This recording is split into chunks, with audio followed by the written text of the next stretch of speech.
පස්වස් පෙළ යාන්ත්‍ර විද්‍යාව යටතේ චලිතය කියන කොටසේ තුන්වෙනි උපමාතෘකාව ඒ කියන්නේ ගුරුත්වය යටතේ නිදහස් සිරස් චලිතය ගැන සියලු සිද්ධාන්ත අපි කරලා ඒ පිළිබඳව අපි එක ගැටලුවක් හැදුවා. දැන් මෙතනදී විශේෂයෙන් මතක තියාගන්න ඕන අපි ගන්නේ ගුරුත්ව ත්වරණය නියතයක් කියන එක අපිට ඕනනම් g කියලා ගන්න පුළුවන්. ආසන්න වශයෙන් තප්පර වර්ග මීටර 10ක ත්වරණයක් ගුරුත්වය යටතේ තියෙන්නේ. මේක වෙනස් වෙන්නේ නැහැ කියලා ගන්නවා පොළොව කිට්ටුව. ඒක කෙලින්ම සිරස්ව පහළට තියෙන්නේ.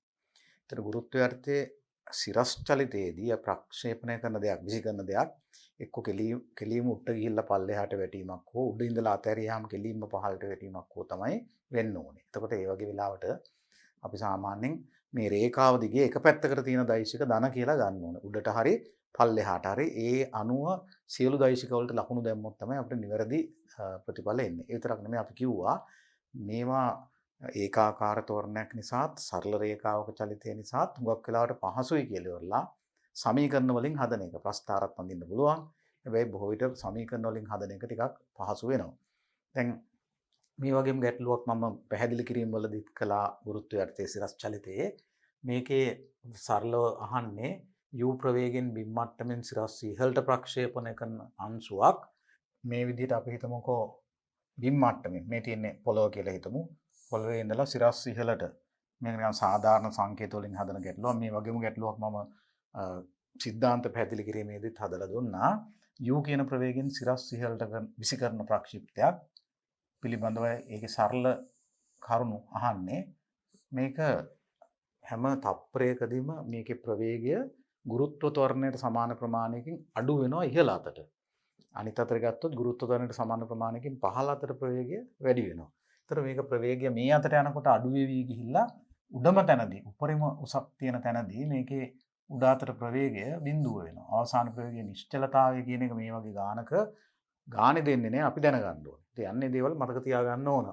අංශුවක් එළඹෙන උපරිම උස. ඒතර උපරිම උස එළඹෙන වෙලාවේ මේ උපරිම උස අපි h කියලා ගත්තොත් මේක එළඹෙන ඒ උපරිම උස එළඹෙනකොට අවසානයේදී මේකේ ප්‍රවේගය බිඳුවයි කියන එක අපි පැහැදිලිව යොදවා ගන්නට ඕනේ. ඒතර අපි චලිතය පිළිබඳව අපිට මෙතන දත්ත අපි ලිව්වොත් ආරම්භක ප්‍රවේගය අපිට u කියලා දීලා තියෙනවා. අපි මේ උඩ අතට දෛශික ධන කියමු. එතකොට ත්වරණය වෙන්නේ ඍණ g. ගුරුත්ව ත්වරණය තියෙන පහළට නිසා උඩ අතට දෛශික ධන කියලා ගත්තාම මේ ඊතලෙන් පේන්නේ අපි උඩ අතට දෛශික ධන කියලා සලකන බවයි. එතකොට ගුරුත්ව ත්වරණය ඍණ g වෙනවා. එතකොට ඒක අවසාන ප්‍රවේගයේ බිඳුවේ. මොකද උඩම තැනට යාම ගැන කතා කරන්නේ. එතකොට අපෙන් කරුණු දෙකක් අහනවා. මේක උඩම තැනට යන්න ගතන කාලය කොච්චරද? උඩම තැනට ඇති වෙන විස්ථාපනය කොච්චරද? එතකොට උඩම තැනට යන්න ගතන කාලය මේ වගේ එකක් අපි කියනවා පියාසර කාලය කියලා පංගුවක් කියලාට කියනවා. එතකොට මේ උපරිම උස එළඹෙන තමයි අපි සිම්පල් h කියලා ගත්තේ. එතකොට මෙන්න මේ දත්තයන් ආශ්‍රයෙන් මෙතන අපිට දීලා තියෙනවා u කියන එක ගුරුත්ව ත්වරණය අපිට ගන්න පුළුවන් දත්තයක් හැටියට මේ ගණන් වලදී.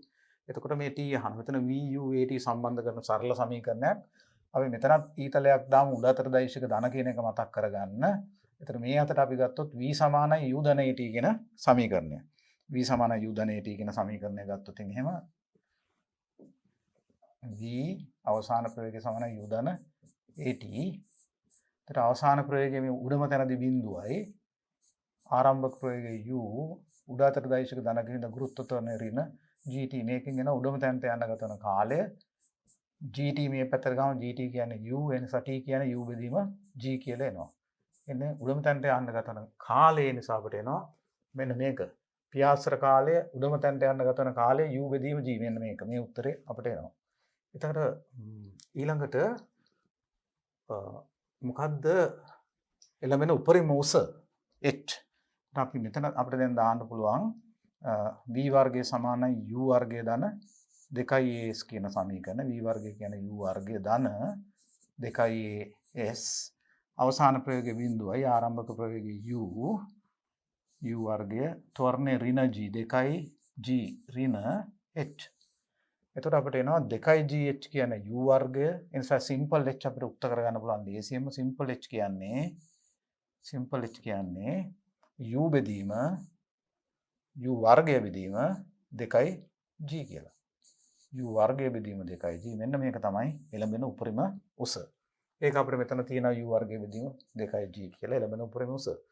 මේක නැවත බිම වැටෙන්න ගත වෙන කාලය තමයි පියාසර කාලය වෙන්නේ. පියාසර කාලය වෙන්නේ මේක පියාසර කරමින් තිබුණු කාලය. නැත්නම් අහසේ තිබුණු කාලය. ඒතර මේක විසි කරපුවාම උඩ ගිහින් වැටෙන්න ගත වෙන කාලය අන්තිමේ බිමට ඒක තමයි මෙතන මේ පියාසර කාලය කියලා අහන්නේ. ඒතර පියාසර කාලය අපි T කියලා ගත්තොතින් පියාසර කාලය හොයනකොට අපි ගන්න ඕන තුන්වෙනි කොටසට ආරම්භ අපි මෙතන උඩාතට දෛශක ධන කියලාම ගමු. ආරම්භක ප්‍රවේගය u ඒක ධන වෙනවා. ත්වරණය ඍණ g. හැබැයි අන්තිමේ බිමට වැටුනම අපි විස්ථාපනම ඉන්නේ මෙතන ඉඳලානේ. ආරම්භක ලක්ෂ්‍යය සිට විස්ථාපන වැනිය යුතුයි. ඒක තමයි සමීකරණයේදීමේදී චලිතය පිළිබඳ සමීකරණයේදී මේක වැදගත් දෙයක් තමයි විස්ථාපන වැනිය යුත්තේ ආරම්භක ලක්ෂ්‍යය සිටයි. මෙතන ඉඳලා ගත්තාම මේක උඩ ගිහින් ආයේ බිම වැටෙනම දිගටම තියෙන එකම තෝරණය. ගුරුත්ව තෝරණය වෙනස් වෙන්නේ නැහැ. එහෙනම් එකපාර මේ උඩට ගිහිල්ලා පල්ලෙහාට වැටෙනකම් මුළු චලිතයට මුළු පියාසර කාලය තුල චලිතයට එක සමීකරණයක් දාලා එක සැරෙන් හදන්න පුළුවන් ගන්න. එකම දේ මේක ආපහු බිමට වැටුනහම මොකද්ද මේ පටන් ගත්ත තැන ඉඳලා විස්ථාපන. ගණිතමය. බිඳුවයි විස්ථාපනය. ආයේ මෙතනටම ඇවිල්ලානේ. ඒ නිසා මේ පියාසර කාලය හොයනකොට අපිට මෙතනට ආපහු වෙනවා කියලා අපිට දෙනවා නම් විස්ථාපනය ගන්න ඕනේ බිඳුවයි කියලා. විස්ථාපනය බිඳුවයි කියලා ගන්න ඕනේ. එහෙනම් අපිට t හෙව්වා නම් අපිට මෙතනින් අපිට හොයා ගන්න පුළුවන් ආපහු බිම වැටෙන්න ගත වෙන කාලය. ඒතකොට මේකට අපි දාන්න ඕනේ s සමානයි ut ධන මේ කරුණු සම්බන්ධ කරමින් ut ධන භාගයයි at වර්ගය කියන මෙන්න මේ සමීකරණය. එතකොට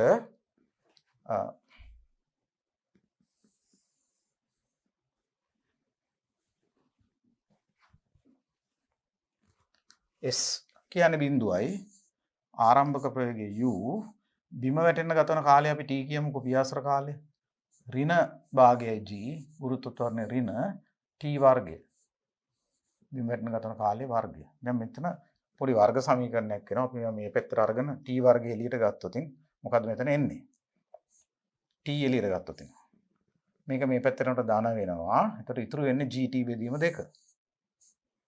gt බෙදීම 2 අපි එක t එකක් එළියට ගත්තා වෙනවා. gt බෙදීම 2. ඍණ මේ පැත්තට අරන් අපි මේක මේ පැත්තට ඍණ වෙනවා. ඍණ ut වලින් t එළියට ගත්තොත් ඉතුරු වෙන්නේ u.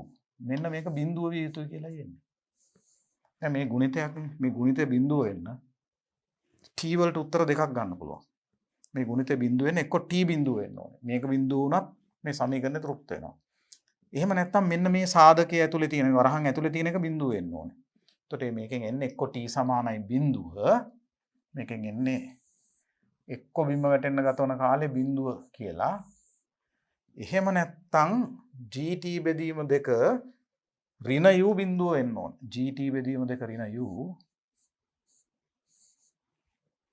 u සමානයි බිඳුව කියලා. එතකොට මේ පදේ බිඳුව වුණත් මේක බිඳුව වුණත් මේ සමීකරණය තෘප්ත වෙනවා. එහෙනම් මෙතනින් එනවා gt බෙදීම 2 කියන්නේ u. මේ u ක අනිත් පැත්තට දැම්මොත් අපිට එනවා t. පියාසර කාලේ තව උත්තරයක් හම්බ වෙනවා. එක්ක බිඳුව නැත්තම් 2u බෙදීම g. 2u බෙදීම g කියලා. එතකොට මොකද මේ උත්තර දෙකක් ලැබෙන්න හේතුව විස්ථාපනය බිඳුව වෙනකොට ඇත්තටම කාලයන් දෙකක් තියෙනවා. මොකද අංශුව මෙතනට එනවා දෙපාරක්. ආරම්භයේදී එකක් කාලය බිඳුව වෙනකොටත් අංශ විස්ථාපන බිඳුවයි. ඒ නිසා මේ සමීකරණ ගණිතය එහෙම තමයි. ඔක්කොම හරියටම උත්තර ටික දෙනවා. මේකෙන් පේන්නේ ආරම්භය. විස්ථාපන බිඳුව වෙන ආරම්භය. එහෙනම් අවසානයේ පියාසර කරලා ඉවර වුණාම ආපහු අවසාන තැනට එනකොට එන උත්තරේ පියාසර කාලය 2u බෙදීම g වෙන්න ඕනේ. ඕගොල්ලන් මේක වැළුවොත් වෙන්නේ උඩම තැනට යන්න ගත වුණු කාලය වගේ හරියටම දෙගුණයක් යනවා කියලා පල්ලෙහාට එන්නේ. සමහරට මේවා මතක තියා ගැනීම කෙටි ප්‍රශ්නවලදී පහසුවක් වෙනවා. මොකද කෙටි ප්‍රශ්නවලදී අපි මතක තියාගන්න ඕනේ සමමිතික චලිතයක් තියෙන උඩට ගිහිල්ලා මේක පල්ලෙහාට වැටෙනකොට ඒ උඩට යන්න ගත වෙන කාලයමයි ආපහු පල්ලෙහාට වැටෙන්න ගත වෙන කාලය. ඒක විතරක් නෙමෙයි මේක උඩ අතට විසි කරන ප්‍රවේගයම තමයි ආපහු පල්ලෙහා බිම වදින ප්‍රවේගය. හැබැයි පැත්ත මාරු වෙලා. හැබැයි පැත්ත මාරුලා. ඒ කියන්නේ විසි කරන්නේ ධන u වලින් නම් ආපහු බිම වැටෙන්නේ ඍණ u වලින් හරියටම බිමටම වැටෙනවා නම්. ඒ වගේ මේ චලිතයේ ලක්ෂණ තියෙනවා. අපි පසුගිය පාඩමේදී මේකේ ප්‍රවේග කාල ප්‍රස්ථාර විස්ථාපන කාල ප්‍රස්ථාරත් ඇඳා ඒ දේවලුත් තමුන්ට අඳින්න පුළුවන් වෙන්න ඕන. ඒ දේවල් ආපහු බලන්න. මීට පෙර අපි කරපු ගුරුත්වය යටතේ චලිතය පිළිබඳ පාඩම. ඒකට ඔයගලන්ට මේ දේවල් පහසුවෙන් තේරුම් ගන්න පුළුවන්. ඒ අනුව මේකේ උත්තර ටික එනවා. මේ තියෙන මේ උඩම තැනට යන්න ගත වන කාලය මේ පියාසර කාලය මේක තමයි විස්ථාපනය. අපි ඊළඟ ගැටලුව බලමු. ගල් කැබැල්ලක් 20ක ආරම්භක ප්‍රවේගයෙන් සිරස්ව ප්‍රක්ෂේපණය කරනවා. පිළිවෙලින් තප්පර 1කට 2කට 3කට 4කට පසු එහි ප්‍රවේගය හා පිහිටීම. ඉතින් මම මේක එකක් නැත්නම් දෙකක් හදලා පෙන්නන්නම්. ඊටු ටික ඕගොල්ලෝ හදලා පුරුදු වෙන්න ඕනේ. ඉතාලම වැදගත් ඔබ විසින් ඒටලු හැදීම. ඒතර වස්තුවක් 20ක ආරම්භක ප්‍රවේගයෙන් සිරස්ව ප්‍රක්ෂේපණය කරනවා. අපි තුමු මෙතන ඉඳලා මේ විදිහට ආරම්භක ප්‍රවේගය 20යි ප්‍රක්ෂේපණය කරනවා. අපි උඩාතර දෛශික ධන කියලා ගමු මෙතනත් උඩට ප්‍රක්ෂේපණය කරන හින්දා. ඒතර මේක මෙහෙම ඉහළ ගිහිල්ලා කෙලින්ම උඩම තැනදී ප්‍රවේගය බිඳ වෙලා ආපහු වැටෙන නොවිචලිත තැන තියෙන්නේ. ඒතර අපි මේකේ පළවෙනි කොටස ගත්තොත් ආරම්භක ප්‍රවේගය අපිට ගන්න පුළුවන් 20යි කියලා ධන. අපි උඩාතර දෛශික ධන කියලායි ගන්න යන්නේ මේ ගැටලුව තුලදී ආපහු. එතකොට අපි දන්නවා ගුරුත්ව ත්වරණය ඍණ 10 කියලා අපිට ගන්න පුළුවන්. ගුරුත්ව ත්වරණය ඍණ 10 ගාණ දීලා නැත්නම් අපි ඒක ගන්නවා. පිළිවෙලින් තප්පර 1කට පස්සේ මේක ප්‍රක්ෂේපණය කළා තප්පර 1කට පස්සේ. එහි ප්‍රවේගය හා පිහිටීම. ඒතර පිහිටීම දෙන්නේ විස්ථාපනයෙන් අවසාන ප්‍රවේගය මේකේ තප්පරයකට පස්සේ හා විස්ථාපනය මේ සරල කරුණු දෙකක් තමයි එතකොට ඇත්තටම අහන්නේ. එතකොට අපි මොකක්ද දාන්නේ v = u ධන at දැම්මොත් කෙලින්ම මේ වෙලාවේ ප්‍රවේගය අපිට හම්බ වෙනවා. තප්පරයකට පස්සේ ප්‍රවේගය v කියන්නේ u 20යි ඍණ 10යි t කියන්නේ 1යි. ගුරුත්ව ත්වරණය ඍණ 10යි t කියන්නේ 1යි. එහෙනම් තප්පරයකදී ප්‍රවේගය 10කින් අඩු වෙනවා. ඒතර 20ක් තිබිච්ච එක 10කින් අඩු වෙනවා ගුරුත්ව ත්වරණය තියෙන පල්ලෙහාට. උඩාතර මේක මන්දනයක්. ඒතර ප්‍රවේගය 10කින් අඩු වෙනවා තප්පරයකදී. ඒ නිසා ඉතුරු වෙන ප්‍රවේගය 10යි ms ඍණ 1 කියන උත්තරය අපිට එනවා. එතකොට S = ut ධන භාගයයි at වර්ගය යෙදීමෙන්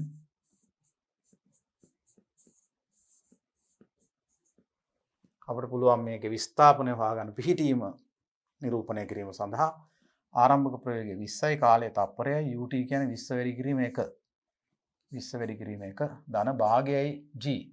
එතකොට භාගයයි g කියන්නේ මෙතන g කියන්නේ ඍණ 10යි දෙකෙන් බෙදුවා ඍණ 5යි. ඍණ 5යි t වර්ගය කියන්නේ ඍණ 5යි. t වර්ගය කියන්නේ 1 වර්ගයේ තප්පරයකට පස්සේ මේ අහන්නේ 1 වර්ගය කියන්නේ 1යි. ඒ අනුව විස්ථාපනය වෙන්නේ කීයද 20 මෙතන මේක ඍණ වෙනවා. ඍණ 5 වැඩි කිරීම 1 1 වර්ගය 1 කියන්නේ ඍණ 5යි. කියන්නේ 15යි. ඒ අනුව පිහිටීම තියෙන්නේ බිම් මට්ටමේ නැත්නම් විසි කරපු තැන ඉඳලා මීටර් 15ක් උඩින්. 15යි මීටර් ධන. දැන් මේ ධන ලකුණෙන් කියන්නේ මෙතන ඉඳලා ආරම්භක ලක්ෂ්‍ය ඉඳලා විස්ථාපනම ඉන්න ඕන. උඩාතර දෛශික ධන 15යි කියන්නේ විස්ථාපනය.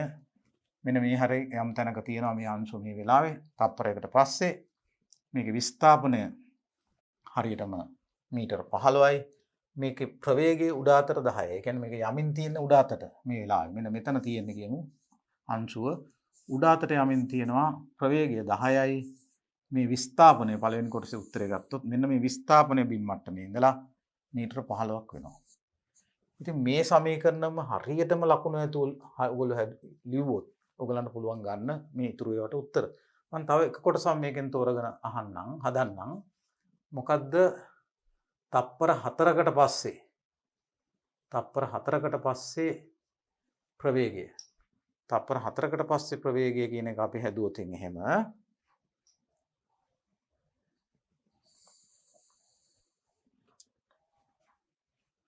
මේක ඇත්තටම 4 වෙනි කොටස මේකේ 4 වෙනි කොටස තප්පර 4කට පසු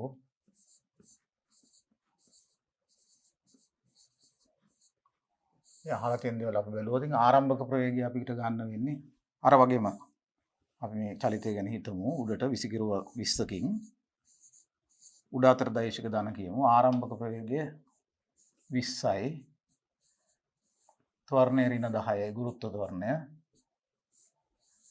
ඍණ 10යි අපිට දෙනවා තප්පර 4කට පස්සේ ඒක කාලය තියෙනවා 4යි කියලා.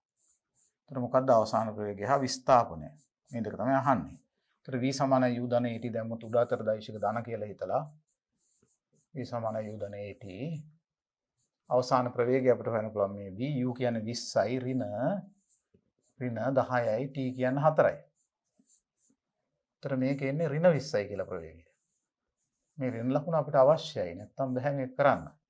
මේ ඍණ ලකුණෙන් එන්නේ තප්පර 4කට පස්සේ මේක උඩ අතට නෙමෙයි යන්නේ. මේක යන්නේ පහළට කියන එකයි. ඒතර මේක තියෙන්නේ යම් තැනකද මේක යමින් තියෙන උඩට නෙමෙයි පල්ලෙහාට. උඩට ගිහිල්ලා ආපහු හැරිලා එන ගමනේ තැනක් ගණයි මේ කියන්නේ. තප්පර 4කට පස්සේ. ඒ ලකුණෙන් ඒක තමයි තේරුම් ගන්න ඕනේ. ඊළඟට විස්ථාපනය ගත්තොත් උඩ අතට දෛශකයේ ධන කියලා හිතාගෙන S සමානයි ut ධන භාගයයි at වර්ගය සමීකරණය දාමු. හොඳයි දැන් අපි ආදේශ කරුවොත් පිහිටීම හොයාගන්න S එනවා ut u20යි t4යි 20 වැඩි කිරීම 4 භාගයයි a කියන්නේ ඍණ 10යි දෙකෙන් බෙදුවොත් ඍණ 5යි ඍණ 5යි t වර්ගය කියන්නේ 4 වර්ගය දැන් කාලය 4යි 4 වර්ගය 16යි මේකෙන් එන්න ඕනේ විස්ථාපනය නැත්තම් අර පටන් ගත්ත තැන ඉඳලා මේකට තියෙන ඇති කරලා තියෙන විස්ථාපනයේ පිහිටීම ගන්න පුළුවන් මේකේ. එතකොට මේක බලන්න මොකක්ද දෙන්නේ කියලා. 80යි 20 වැඩි කිරීම 4 80යි ඍණ 16 වරක් 5ත් 80යි. අන්න විස්ථාපනයේ බිඳුවයි කියලායි එන්නේ. මොකද්ද මේකේ තේරුම? විස්ථාපනයේ බිඳුවයි කියන එකෙන් තේරෙන්නේ තප්පර 4කට පස්සේ මේක ආපහු මුල තැනටම පටන් ගත්ත තැනටම ඇවිල්ලා. ඒ කියන්නේ ආයේ මෙහෙම ගිහිල්ලා මෙතන තමයි ඇවිල්ලා කියන එකයි තේරුම. ඒක ඔයගලන්ට තේරෙනවා ඇති. මේ විස්ථාපන බිඳුවයි කියන එකෙන් තේරෙන්නේ ඒකයි. මේක උඩට ගිහිල්ලා ආපහු ඇවිල්ලා තප්පර 4කට පස්සේ. ඇත්තට මේ ගමනේ 20කින් විසි කරපුවාම තප්පරයකට පස්සේ ප්‍රවේගය 10ක් අඩු වෙනවා 10 වෙනවා. තව තප්පරයකින් මේක උඩම තැනට යනවා. තප්පර 2යි උඩම තැනට යන ගතවන කාලය කියලා හිතෙන් උනත් හදන්න පුළුවන්. 10 10 නේ ප්‍රවේගය අඩු වෙන්නේ. 20ක් අඩු වෙන්න 10 10 කොච්චරලා යනවද? තප්පර 2යි. තප්පර 2දී උඩම තැනට යනවා. ඊළඟ තප්පර 2දී ආපහු පල්ලෙහාට වැටෙනවා. එතකොට යන්න 2යි එන්න 2යි තප්පර 4කදී මෙන්න මේ කියන කාලයේදී ඕගොල්ලන්ට පේනවා ඇති. ඒ තප්පර 4ේදී මේක ආපහු මුල තැනටම ඇවිල්ලා තියෙන්න ඕනේ. ඒ නිසා ආරම්භක පිහිටීමේමයි තියෙන්නේ. දැන් හරි ඒක තව ඉතුරු කොටස් දෙකක් තිබුණා. මම 1යි 4යි හැදුවා 2 3 කරුණාකරලා ඔයගොල්ලෝ ලියලා හදන්න. එහෙම තමුන් හදලා පුරුදුනොත් තමයි මේකේ අපිට යම්කිසි පුරුද්දක් අත්දැකීමක් ලබා ගන්න පුළුවන්. වරදින්න ඕන, ඇයි වැරදි කියලා හිතන්න ඕන, හොයන්න ඕන, කල්පනා කරන්න ඕන. එහෙම තමයි අපේ ඇඟටම මේක හරියටම තේරුම් ගන්න පුළුවන්, ප්‍රත්‍යක්ෂ කරගන්න පුළුවන්. තුන්වෙනි ගාන බලමු. සෙල්ලම් තුවක්කුවකින් 60ක අපිට මේ සෙල්ලම් තුවක්කුවේ කතන්දරෙන් වැඩක් නැහැ. ඇත්තටම 60ක ආරම්භක සිරස් ප්‍රවේගයකින් ගල් කෑල්ලක් විසි කරනවා. ඒතර මෙතනින් කියමු විසි කරන්නේ 60ක ආරම්භක සිරස් ප්‍රවේගයකින් මේක විසි කරනවා. එතකොට ආරම්භක ප්‍රවේගය 60යි සිරස්ව විසි කරන්නේ. එතකොට උඩට වෙන්න ඕනේ විසි කරන්න. පහළට කියලා නෑ. ප්‍රක්ෂේපණය කරනවා. එතකොට ඒක මීටර 100ක් ඉහළින් නැති විට අන්න මෙන්න මෙතන කියමුකෝ තියෙන්නේ. මීටර 100ක් ඉහළින් තියෙනකොට මේක මෙතන ඉඳලා. එහි ප්‍රවේගය කුමක්ද? ඒ චලනය වන උපරිම උස කුමක්ද? මෙතනින් පස්සේ මේක තව උසට ගිහිල්ලා තව දුරට ගිහිල්ලා යම් තැනකදී නිශ්චල වෙනවා නම් අන්නේ උපරිම උස කීයද කියලා පහන. එතකොට අපි මේකේ පළවෙනි කොටස අපි හැදුවොත් උඩ අතට දෛශික ධන කියලා අරගෙන ආරම්භක ප්‍රවේගය 60යි 60කින් උඩ අතට ප්‍රක්ෂේපණය කරන්නේ. මේ ප්‍රක්ෂේපණ ප්‍රවේගය 60යි. ඊළඟට අපි දන්නවා ත්වරණය අපිට පාවිච්චි කරන්න පුළුවන් ඍණ 10යි. විස්ථාපනය මීටර 100ක් වූ විට ධන මෙතන උඩ පැත්තේනේ තියෙන්නේ. 100ක් වූ විට මොකක්ද අහන්නේ? එහි ප්‍රවේගය කුමක්ද? v මොකක්ද කියලා අහන්නේ. v සමානයි මොකක්ද? මොකක්ද මේවා සම්බන්ධ කරන සමීකරණයේ හැටියට දාන්න පුළුවන්.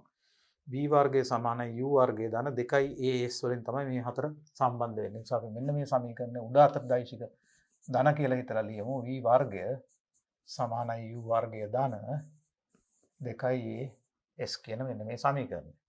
v වර්ගය කොහොමද? u වර්ගය 60 වර්ගය ඍණ දෙවරක් 10. ඒ කියන්නේ ඍණ 10යි.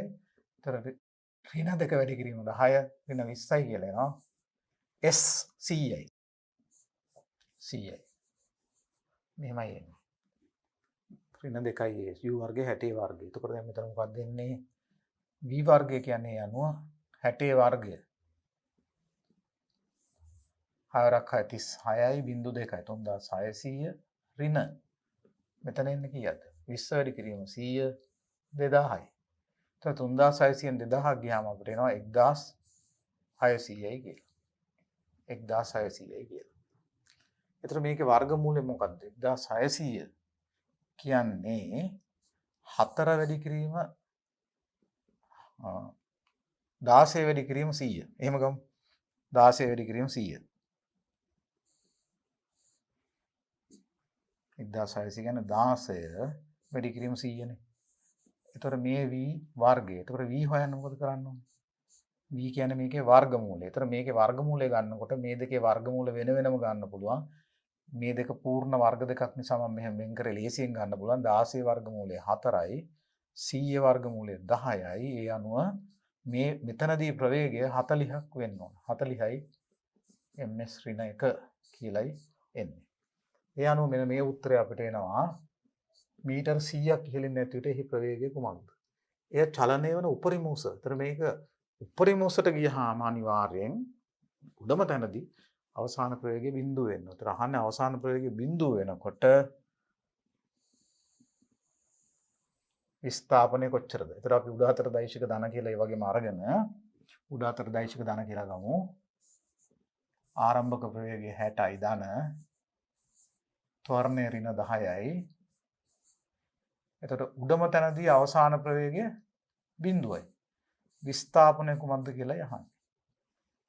එතකොට v වර්ගය සමානයි u වර්ගය ධන 2යි ඒ උඩ අතර දෛශික ධන කියලා දැම්මොත්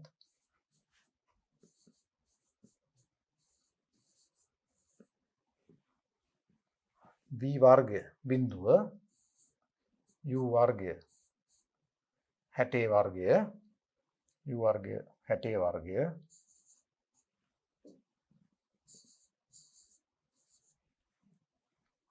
දෙකයි ඍණ 20යි. ඒ කියන්නේ ඍණ 10 ඍණ 20යි දෙකයි s කීයද? එහෙනම් 20යි s කියන්නේ 60 වර්ගය මේක මේ පැත්තට ගන්න. s කියන්නේ 60 වර්ගය බෙදීම 20. 60 වර්ගය 4ක් 36 3600යි බෙදීම 20. ඒකට ඔයගලන්ට පේනවා ඇති 360 බෙදීම 2 කියන්නේ 180යි මීටර. ඒ අනුව ලැබෙන උපරිම උස මීටර 180ක් කියලා එනවා. ලැබෙන උපරිම උස මීටර 180ක් කියලා එනවා. එතකොට බැලුවොත් එහෙම අපිට මෙන්න මේ උත්තරය ඇවිල්ලා තියෙනවා දැන් මීටර 180යි කියන මේ උත්තරය. ඒතර බොහොම සරල ගැටලු. ඒ අතින් බලනකොට මේවා. දැන් මේ ගැටලුව මේකේ තියෙන්නේ ඒ වලින් සිරස් ඉහළට ප්‍රක්ෂේපණය කළ අංශු ගමන් මාර්ගයක ප්‍රපාතයකට වැටෙනවා කියන්නේ ඊට පස්සේ ලින්දකට හරි මේ වගේ ගැටලුත් හරි ජනප්‍රියයි. එක තැනකින් මුට්ට විසි කරපුවම මේක උඩ ගිහිල්ලා ආයෙ හැරිලා ඊළඟට ලින්දක ගැට්ටෙන් වගේ ලින්දක කටකින් වගේ විසි කරලා තියෙනවා. හරිනම් මේක ඒ පාරෙම ඇවිල්ලා තමයි වැටෙන්න ඕන ලින්දට. අර මාර්ග දෙක වෙන් කරගන්න ඕන හින්දා මේ වගේ ටිකක් ඈත් කරලා අඳිනවා. ඇත්ත කතාව මේක යන්න ඕනේ සරල රේඛාවක. මේ වගේ උඩින් හැරෙන්නේ නැහනේ. හරි කෙලෙන් උඩ ගිහිල්ලා ආයෙ වැටෙනවා. එතකොට දැන් ලින්දක් තියෙනවා ලින්දට උඩින් තමයි මේක ඒ කියන්නේ විසි කරලා තියෙන්නේ. ඒක කෙලින්ම උඩ ගිහිල්ලා ආයෙ ලින්ද ඇතුළට වැටෙනවා. අන්න එහෙම හිතන්න. අර වගේ රූපයක් ඇඳලා තියෙන්නේ සමහරට කරුණු ලකුණු කරන්න උඩ අතට යද්දී තියෙන කරුණු පහළට එද්දී තියෙන කරුණු ලකුණු කරන්න මේක මාර්ග දෙකක් විදිහට අඳින එක ලේසියක් තියෙනවා. හැබැයි ඇතුලෙන් අපි දැනගෙන තියෙනවා මේ එකම මාර්ගය තමයි අපි පොඩ්ඩක් දෙකකට වෙන් කරලා අඳින්නේ කියලා. හරි. දැන් මේක අහන්නේ මෙන්න මේ විවිධ කාල පරිච්ඡේද වලට පස්සේ මේ අංශුවේ ප්‍රවේගය, ත්වරණය, විස්ථාපනය, දුර, සාමාන්‍ය ප්‍රවේගය, සාමාන්‍ය වේගය ආදී දේවල්. මෙතනදී ප්‍රවේගය කියන එක අපි දන්නවා අදාළ දෛශිකය. ත්වරණය මේගොල්ලෝ ඇහුවට ඇත්තටම අහන දෙයක් නැහැ. එකම ත්වරණයක් දිගටම තියෙන ගුරුත්ව ත්වරණය උඩට දෛශික ධන කිව්වොත් ඒක ඍණ 10යි කියලා එනවා. ඒ නිසා මේ ඍණ 10 ඍණ 10 ඍණ 10 පේනවනේ මේ උත්තරවල තියෙන්නේ. ඒ තියෙන්නේ ත්වරණය. හැම එකේම උත්තරේ ත්වරණය නම් ඍණ 10 වෙන්න ඕනේ. ඒක වෙනස් වෙන්නේ නැහැ. එතකොට විස්ථාපනය කියන එකත් දෛශිකයක් විදිහට ගන්න පුළුවන්. චලනය වූ දුර ගන්න ගියාම දැන් මේක උඩට ගිහිල්ලා ආපහු වැටෙන තැනක නම් කාලයේ තියෙන උඩට ගිය දුර වෙනමයි ආපහු වැටිච්ච දුර වෙනමයි හොයලා ඒ දෙක එකතු කරලා තමයි දුර ගන්න ඕනේ. එතනදී විස්ථාපනය ගත්තොත් එන උත්තරේ නෙමෙයි දුර කියන්නේ. උඩට යනකම් චලිතයේදී විස්ථාපනය දුරට සමාන වෙනවා. නමුත් ආපහු වෙනකොට විස්ථාපනය දුරට සමාන වෙන්නේ නැහැ. විස්ථාපනයට වඩා දුර සංඛ්‍යාත්මකව වැඩි වෙනවා. මක් නිසාද? අර උඩට ගිය ඇති කළ විස්ථාපනය ආපහු හැරිලා ආපු දුර ප්‍රමාණය දෙක එකතු කරන්න ඕනේ. ඊළඟට සාමාන්‍ය ප්‍රවේගය කියන්නේ ඒක විදි දෙකකින් හොයන්න පුළුවන්. ආරම්භක ප්‍රවේගයයි අවසාන ප්‍රවේගය එකතු කරලා දෙකෙන් බෙදුවත් සාමාන්‍ය ප්‍රවේගය එනවා. එහෙම නැත්නම් සාමාන්‍ය ප්‍රවේගය නෙමෙයි මේක දෛශිකයක්නේ. සාමාන්‍ය ප්‍රවේගය ගන්න පුළුවන් ඒ මොහොතේ විස්ථාපනය ලකුණත් එක්ක අරන් ඒ විස්ථාපන ගත වූ කාලයෙන් බෙදුවමත් මේ දෙක දෙවිදියෙන් හෙව්වොත් ඒ කියන්නේ ආරම්භක ප්‍රවේගය දන අවසාන ප්‍රවේගය බෙදීම දෙක කියලා හෙව්වත් විස්ථාපනය බෙදීම කාලය කියලා හෙව්වත් එකම උත්තරය අනිවාර්යෙන් එන්න ඕනේ. මම මේකෙන් මෙන්න මේ විදිය 60ක ප්‍රවේගයෙන් විසි කරන්නේ මම මේකේ මෙන්න මේ කාලය ගන්නවා.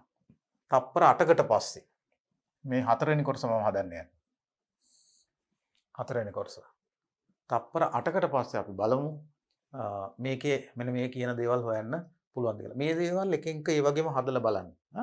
මේ මොකද මේ තප්පර 8කට මේ ගැටලු වෙලුවම පේනවා 60ක ප්‍රවේගයෙන් විසි කෙරුවොත් තප්පර 2කට පස්සේ මේක උඩට යමින් තියෙන්නේ. මොකද ප්‍රවේගය අඩු වෙන්නේ 20කින් තාමත් ප්‍රවේගය 60න් 20ක් අඩු වුණාම ධන 40යි. මෙතනදී ප්‍රවේගය 30ක් අඩු වෙලා. එතකොට 60න් 30ක් අඩු වුණාම ධන 30යි. තප්පර 6කට පස්සේ 60න් 60ම අඩු වෙනවා. මොකද 10 10 ප්‍රවේගය අඩු වෙනවනේ. තප්පර 6කදී ප්‍රවේගය 60කින් අඩු වෙනකොට 60ක් තිබුණ 60 අඩු වුණාම මේකෙන් නිරූපණය වෙන්නේ ඇත්තටම අර උපරිම ලක්ෂය. දැන් ටිකක් පොඩ්ඩක් හිතුවොත් මේක හිතින් හදන්න පුළුවන් අන්න ඒ වගේ සමහර කොටස්. තප්පර 8කට පස්සේ මේක හැරිලා එමින් තියෙන්නේ. හැරිලා එමින් තියෙන්නේ. ඒ හින්දා මම මේක ගන්න හිතුවේ හැරිලා එමින් තියෙද්දි මේ ගැටලුව පොඩි වෙනසක් තියෙන නිසා ඒකේ විදිහට හදන්න. එතන බලමු තප්පර 8කට පස්සේ මේක පිළිබඳව. මේකේ චලිතය පිළිබඳව. දැන් මෙතන නම් මේ ප්‍රපාතය තියෙන්නේ අපි මේ විදිහට මේ ප්‍රපාතය තියෙනවා. මෙතනින් මේ අංශු උඩට විසිකිරුවා 60ක ප්‍රවේගයෙන්. 60ක ප්‍රවේගයෙන් උඩට විසිකිරුවා උඩ අතර දෛශික අපි ධන කියලා ගමු. මෙතන ඉඳලා විස්ථාපනමයි ඉන්නේ. ආරම්භක ලක්ෂයේ සිට මෙතන ලිඳේ ගැටේ නැත්නම් ප්‍රපාතයේ මේ අයින කෙලවර ඉඳලා කුසමයි ඉන්නේ. එතකොට තප්පර 8කට පස්සේ එතකොට මම මෙතන මෙහෙම ලියන්නම් 8s ට පසු. තප්පර 8කට පසු. අපි ගාන හදනවා නම් උඩ අතර දෛශික ධන කියලා අරගෙන මොනවද අපි දන්නේ? ආරම්භක ප්‍රවේගය 60යි. ධන. ත්වරණය ඍණ 10යි. කාලය තප්පර 8යි. මොකක්ද අවසාන ප්‍රවේගය හා විස්ථාපනය? මේ දේවල් අපේ සමීකරණ වලින් හොයන්න පුළුවන් නේ. ඉතින් අපි උඩ අතර දෛශික ධන කියලා v = u ධන at දැම්මොත් අපිට තප්පර 8කට පසු අවසාන ප්‍රවේගය අපිට එනවා. u කියන්නේ 60යි. ඍණ 10යි t. t තප්පර 8යි. 10 වැඩි කිරීම 8. දැන් ඕගොල්ලන්ට පේනවා ඇති 60 ඍණ 80 කියන අපේ ප්‍රවේගය එන්නේ ඍණ 20යි කියලා. ඍණ 20යි ms ඍණ එක මේ තියෙන්නේ තප්පර 8කට පසු ප්‍රවේගය. තප්පර 8කට පසු විස්ථාපනය කොහොමද අපි ගන්නෙ? විස්ථාපනය. අපිට පුළුවන් s = ut ධන භාගයයි at වර්ගය දාන්න විස්ථාපනය ගන්න. එහෙම නැත්නම් අපිට පුළුවන් v වර්ගය දැන් අපි v දන්න හින්දා v වර්ගය = u වර්ගය ධන 2as දාන්න. අපි මේ සමීකරණය දාමුකෝ මෙතනදී. v වර්ගය = u වර්ගය ධන 2as අපි අවසාන ප්‍රවේගය හොයපු හින්දා ඍණ 20 වුණත් වර්ග වෙනකොට ධන වෙනවනේ. 20 වර්ගය v වර්ගය කියන්නේ 400යි. 400 සමානයි u වර්ගය. u කියන්නේ 60යි. 60 වර්ගය 3600යි. v වර්ගය සමානයි u වර්ගය ධන 2යි a කියන්නේ ඍණ 10යි. එතකොට ඍණ 20යි s. අන්න. මෙහෙමයි එන්නේ. ඒ ඍණ 10 කියලා ගත්තාම මේක දෙවරක් ඍණ 10යි 20යි s වෙනවා. එහෙනම් 20යි s කියන්නේ මේක මේ පැත්තට ගමු. 20යි s කියන්නේ කීයද? 20යි s සමානයි 3600 ඍණ 400. මේක මේ පැත්තට ගන්න ධන වෙනවා. 20යි s ඍණ ධන වෙනවා. 3600න් 400ක් අඩු කරපුවම 3200යි කියලායි එන්නේ.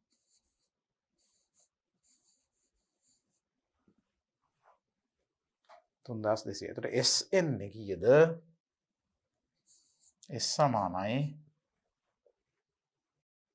3220න් බෙදන්න ඕන. එතකොට එන්නේ එක බිඳුවක් අයින් වෙනවා.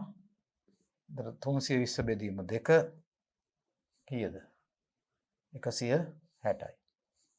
160 මීටර තමයි මීටර 160 විස්ථාපනය. ඒ කියන්නේ ධන විස්ථාපනයක් තියෙන්නේ. හැබැයි ඍණ ප්‍රවේගයක් තියෙන්නේ මේ වෙනකොට.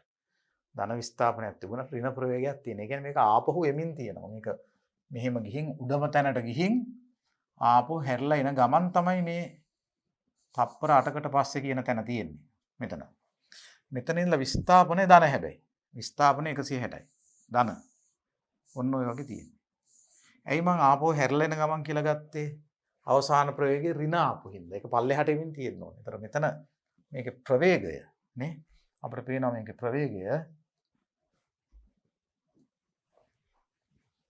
ප්‍රවේගය තියෙන්නේ පහළට. මෙන්න මේ ස්ථානයේදී මේකේ ප්‍රවේගය තියෙන්නේ පහළට. මෙන්න මේ විදිහට පල්ලෙහාට 20යි ප්‍රවේගය. 20යි ms ඍණ 1. පල්ලෙහාට එන්නේ. එතකොට ඒ නිසා මෙන්න මේ චලිතය ඔන්න ඔය විදිහට තමයි මෙතන තීරණය කරන්න වෙන්නේ. දැන් මොනවද අනිත් කරුණු අහන? අපෙන් අහනවා අවසාන ප්‍රවේගය, විස්ථාපනය, ත්වරණය. මම හිතන්නේ ලියන්න දෙයක් නැහැ. මෙතනදිත් ත්වරණය ඍණ 10ම තමයි. ගුරුත්ව ත්වරණය වෙනස් වුණේ නැහනේ. එතනදිත් ත්වරණය ඍණ 10ම තමයි. එතකොට තව අපෙන් අහන දේවල් තමයි ත්වරණය ඍණ 10මයි. කරුණු දෙකක් අපි හෙව්වා. මේ වෙනකොට මොකද්ද සාමාන්‍ය ප්‍රවේගය? සාමාන්‍ය ප්‍රවේගය. දැන් මම මෙතන ලියන්නම්. සාමාන්‍ය ප්‍රවේගය මම කලිනුත් අපි මේ වගේ කීපයක් හැදුවා. සාමාන්‍ය ප්‍රවේගය මෙන්න මෙහෙම ගන්න. එක්ක ගන්න ආරම්භක ප්‍රවේගය ධන අවසාන ප්‍රවේගය බෙදීම 2 කියලා. එහෙම නැත්තම් ගන්න විස්ථාපනයේ ලකුණත් එක්ක අරන් කාලයෙන් බෙදලා ගන්න. මේ ක්‍රම දෙකෙන් එකකින් සාමාන්‍ය ප්‍රවේගය හොයන්න පුළුවන්. බලමු මේ විදි දෙකෙන්ම. මේක ආරම්භක ප්‍රවේගය 60යි ධන. 60යි ධන. හැබැයි අවසාන ප්‍රවේගය ඍණ 20යි. මේ දෙක එකතු කරලා දෙකෙන් බෙදුවත් සාමාන්‍ය ප්‍රවේගය එන්න ඕන. විස්ථාපනයේ කාලයෙන් බෙදුවත් සාමාන්‍ය ප්‍රවේගය එන්න ඕන. එතකොට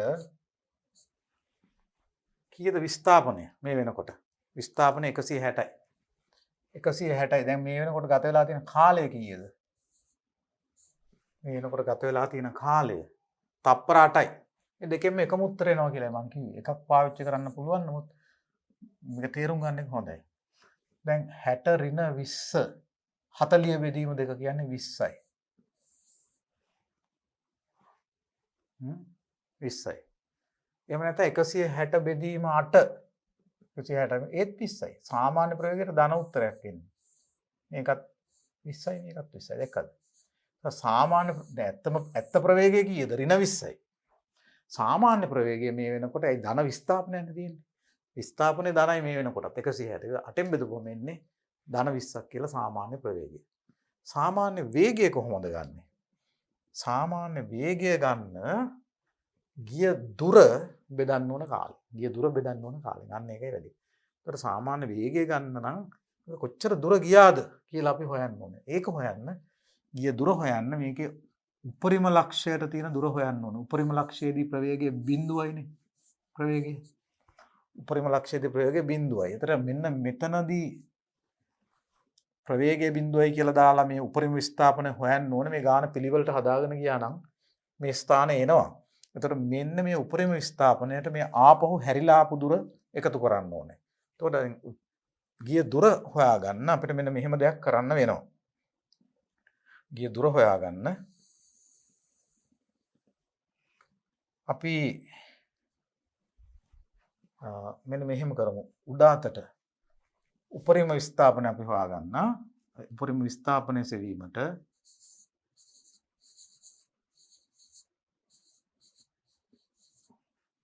උපරිම උස කොහොමද අපි හොයන්නේ?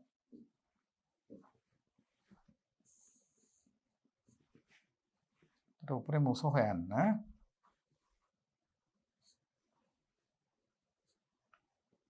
කොහොමද අපි හොයන්නේ? සෙවීමට අපි උඩ අතට සමීකරණ ලිව්වොත් ආරම්භක ප්‍රවේගය 60යි තොරණේ ඍණ 10යි. උඩම තැනදී අවසාන ප්‍රවේගය බිඳුවයි. උපරිම උස. මොකක්ද එළඹෙන උපරිම උස? අපි ඒක මේ h කිව්වොත් සිම්පල් h කිව්වොත් මොකක්ද දාන්න පුළුවන්? v වර්ගය සමානයි u වර්ගය ධන 2a උඩ අතර දෛශික ධන කියලා ගත්තා. v වර්ගය බිඳුවයි u වර්ගය කියන්නේ 60 වර්ගය 2a කියන්නේ ඍණ 20යි h උපරිම උස එළඹෙන. ඒතර 20යි h කියන්නේ 60 වර්ගය 20යි h කියන්නේ 60 වර්ගය 3600යි 436 බිඳුවක. ඒතර එහෙනම් එළඹෙන උපරිම උස අපිට එනවා 3600 බෙදීම 2 180යි මීටර කියලා. ඒතර මේක මීටර 180ක් ගිහිල්ලා තමයි ආපහු හැරෙන්නේ. දැන් අපි ආපහු අපි ඇඳපු රූපෙට යමු. මෙන්න මේ රූපේ බලන්නකෝ. දැන් මේක ගිහිල්ලා තියෙන දුර කොච්චරද කියන එක අපි ගන්න බලමු. මේක ගිහින් තියෙන දුර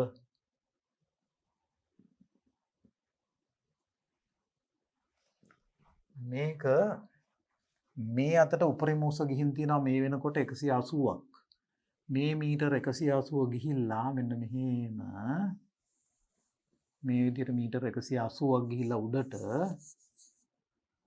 180ක් ගිහිල්ලා ආයෙ හැරිලා ඇවිල්ලා තියෙනවා. දැන් ඉතුරුලා තියෙන්නේ 60යි. 160යි. ඒතර 160ක් නම් මෙතනලා උස මේ ආපහු හැරිලා ඇවිල්ලා තියෙනවා තව 20ක්. ආයෙ හැරිලා ඇවිල්ලා තියෙන දුර පේනවද මේ ටික? මෙන්න මේ ටික ගත්තාම මේ ටික 20ක් වෙනවා. මෙන්න මේ ටික 20ක් වෙනවා. මෙන්න මේ ප්‍රමාණය 20යි. එතකොට මේ වෙනකොට ගිහින් තියෙන දුර කොච්චරද? 180ක් උඩට ගිහින් ආයෙ වැටලා තියෙනවා 20ක්. අන්න එහෙමයි හොයාගන්න වෙන්නේ. එතකොට ගියේ 180යි ආපහු 20යි ගිය දුර අන්න එතකොට 180යි 20ක් කීයකටද 200ක් වෙනවා. ඒ අනුව දැන් අපි ගන්න ඕනේ මේ වෙනකොට ගිය දුර 200යි කියලායි. ගිය දුර 200යි කියලායි. එතකොට දැන් තප්පර 8ක් වෙනකොට ගිය දුර අපිට එනවා. එම නිසා 8යි s වන විට අංශුව ගිය දුර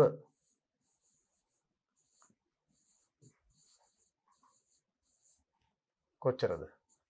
180යි උඩ අතට ආයෙ වැටිච්ච 20යි. දැන් අපි ලකුණ බලන්නේ නැහැ. දුරනේ. දුර ගන්නකොට දුර දෛශිකයක් නෙමෙයි. ඒතර ලකුණ බලන්නේ නැහැ.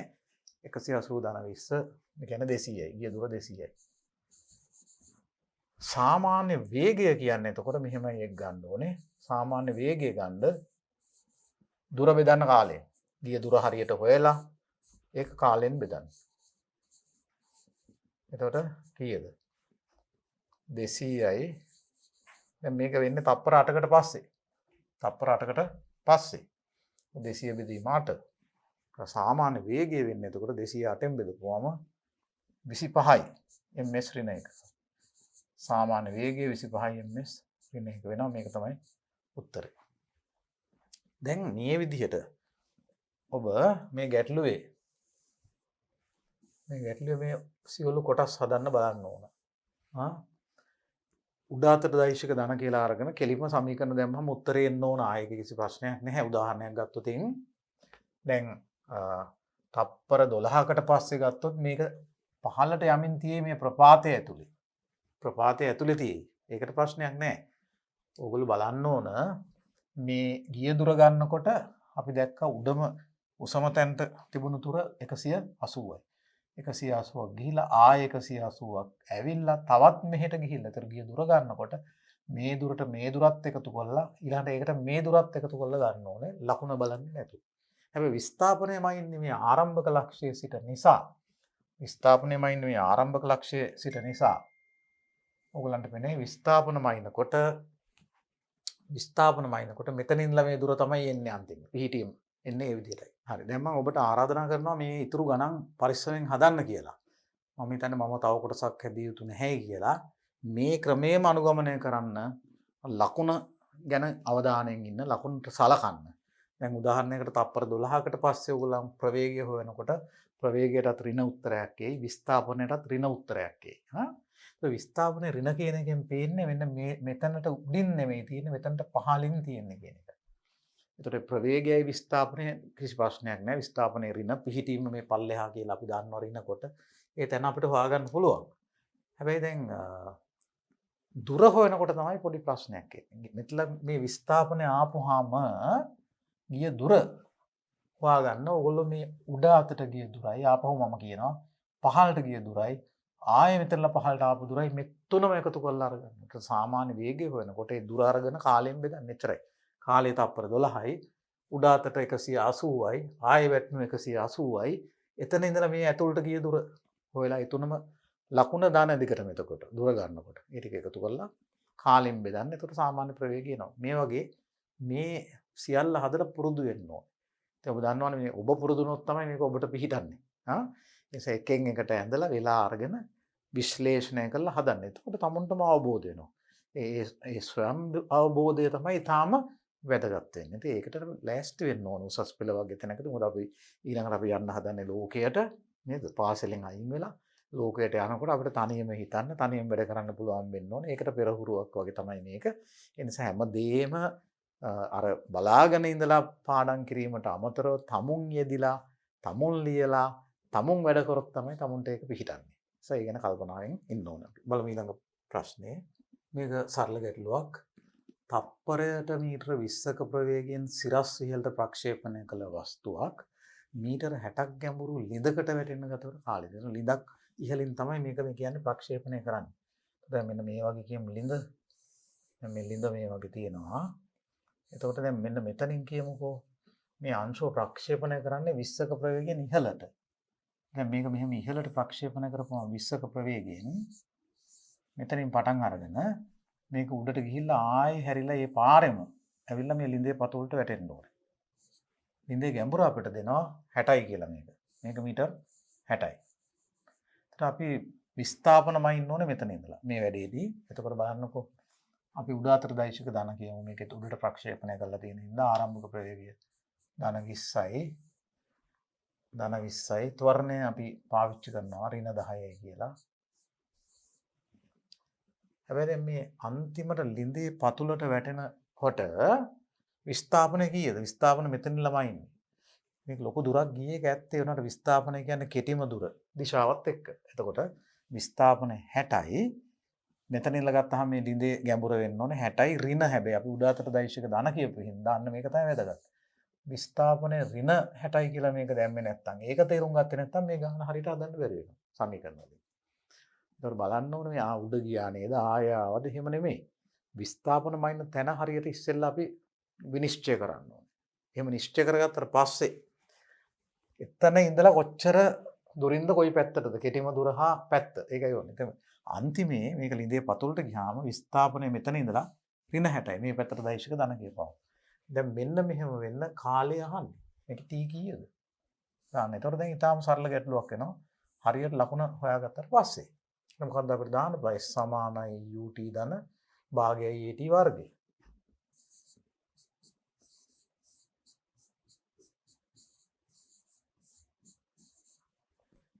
s කියන්නේ ඍණ 60යි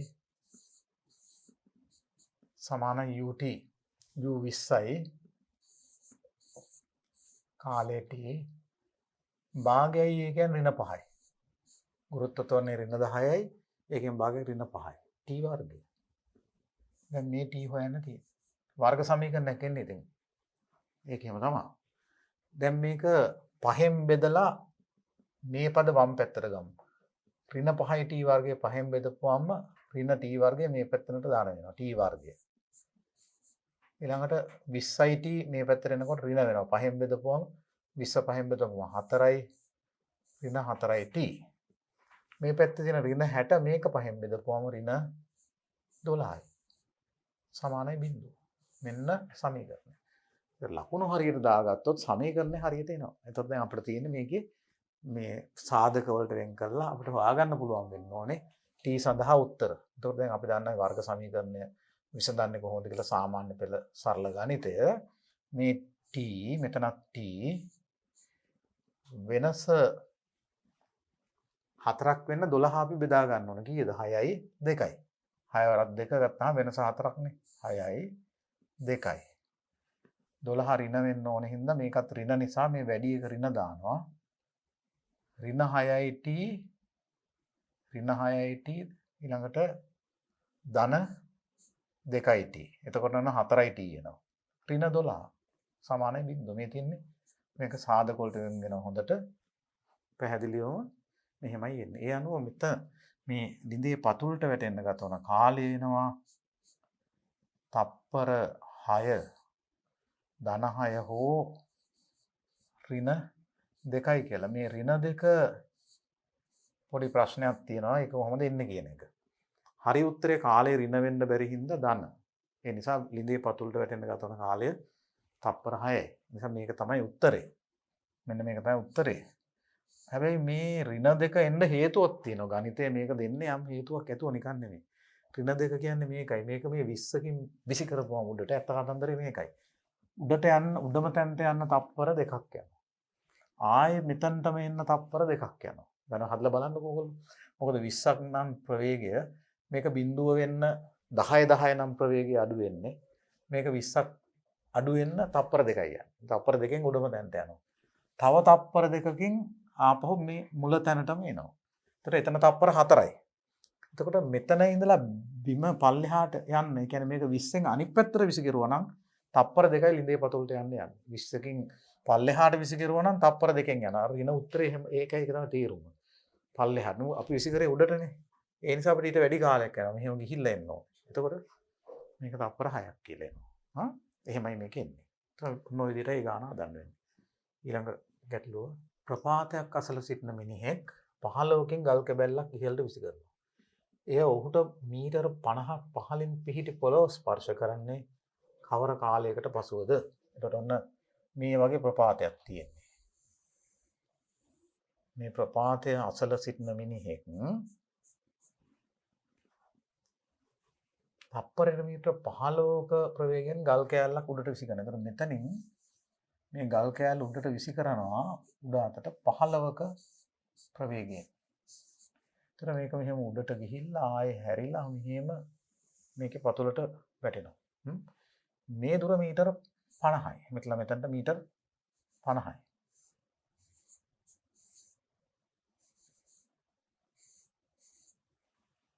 එතකොට මේක මීටර 50ක් පහළට වැටෙන්න කොච්චර වෙලාව යනවද? ඉතින් අර වගේම අපිට හදන්න තියෙන්නේ ආරම්භ අපි උඩ අතර දෛශක ධන ගෙමු මෙතනත්. ආරම්භක ප්‍රවේගය 15යි. ධන 15යි. ඊළඟට ත්වරණය එතකොට ඍණ 10ක් වෙනවා. අපි උඩ අතර දෛශක ධන කියලා ගත්ත ගමන් ගුරුත්ව ත්වරණය ඍණ. දැන් මේකේ අනිත් පැත්තට දෛශක ධන කියලා ගන්නත් පුළුවන් කිසිම ප්‍රශ්නයක් නැහැ. අනිත් පැත්තට දෛශක ධන කියලා ගත්තොත් වෙන්නේ මේ ඔක්කොගෙම හැම එකේම ලකුණ මාරු වෙනවා. එච්චරයි. අන්තිම උත්තර වලට බලපෑමක් වෙන්නේ නැහැ. හැබැයි අන්තිම උත්තර වලත් අපි ලකුණ බලනකොට බලන්න ඕනේ පල්ලෙහාට දෛශක ධන කියලා උඩට දෛශක ඍණ කියලා අපි පහළට දෛශක ධන කියලා ගත්තොත්. දැන් මෙතනදී අපි උඩට තමයි දැනුත් ගන්න යන්නේ. එතකොට මේ පතුලේ මේ ප්‍රපාතයේ පතුලට වැටෙනකොට විස්ථාපනය කීයද? අර ගිය දුර නෙමෙයි. විස්ථාපනය 50යි. මෙතනින්ලා විස්ථාපනමයි ඉන්නවනේ. විස්ථාපන මන් ලැබන්නේ ආරම්භක ලක්ෂ්‍යයේ සිට ඉතා වැදගත්. එතකොට එතන ඉඳලා 50ක් පල්ලෙහෙන් තියෙන. එතකොට ඍණ 50යි කියලා එනවා විස්ථාපනය. ඔන්න. ඍණ 50යි. දැන් අහන්නේ කාලය කීයද? කාලය කීයද? දැන් බලමු මොකද්ද කියලා කාලය.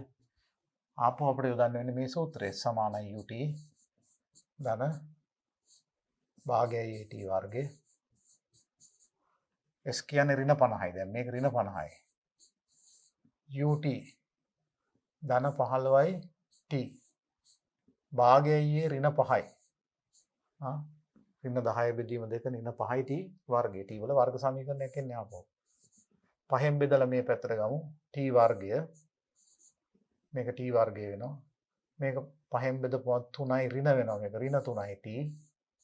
මේක 5න් බෙදුවා 10යි ඍණ 10 සමානයි බිංදුව. දැන් මේක සාධක වලට දාන්න.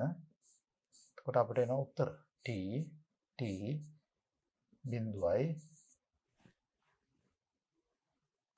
අපි බලන්න ඕනේ 10 වෙන් කරගන්න කෑලි දෙකකට වෙනස 3 වෙන්න. වෙනස 3 වෙන්න. 5යි 2යි. 5යි 2යි. එතකොට මේ එකක් 5 වෙනවා.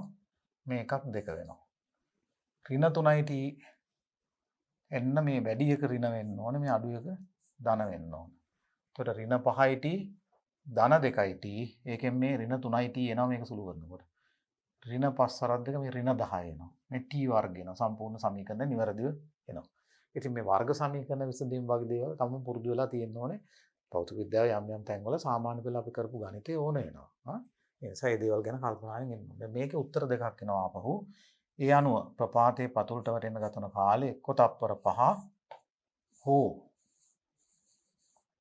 ඍණ 2ක් එන්නේ. මේක තමයි ඇත්තටම උත්තරේ. මොකද කාලේ ඍණ වෙන්න බැරි නිසා 5s කියන එකයි උත්තරේ. හැබැයි කියනවා විසඳීම පිළිතුරු දෙකක් සපයයි. දෙවන පිළිතුරේ භෞතිකාර්ථය අපි කලින් කිව්වා වගේ මේ දෙවන පිළිතුරේ භෞතිකාර්ථය ඍණ 2ක් එන්නේ මේකයි.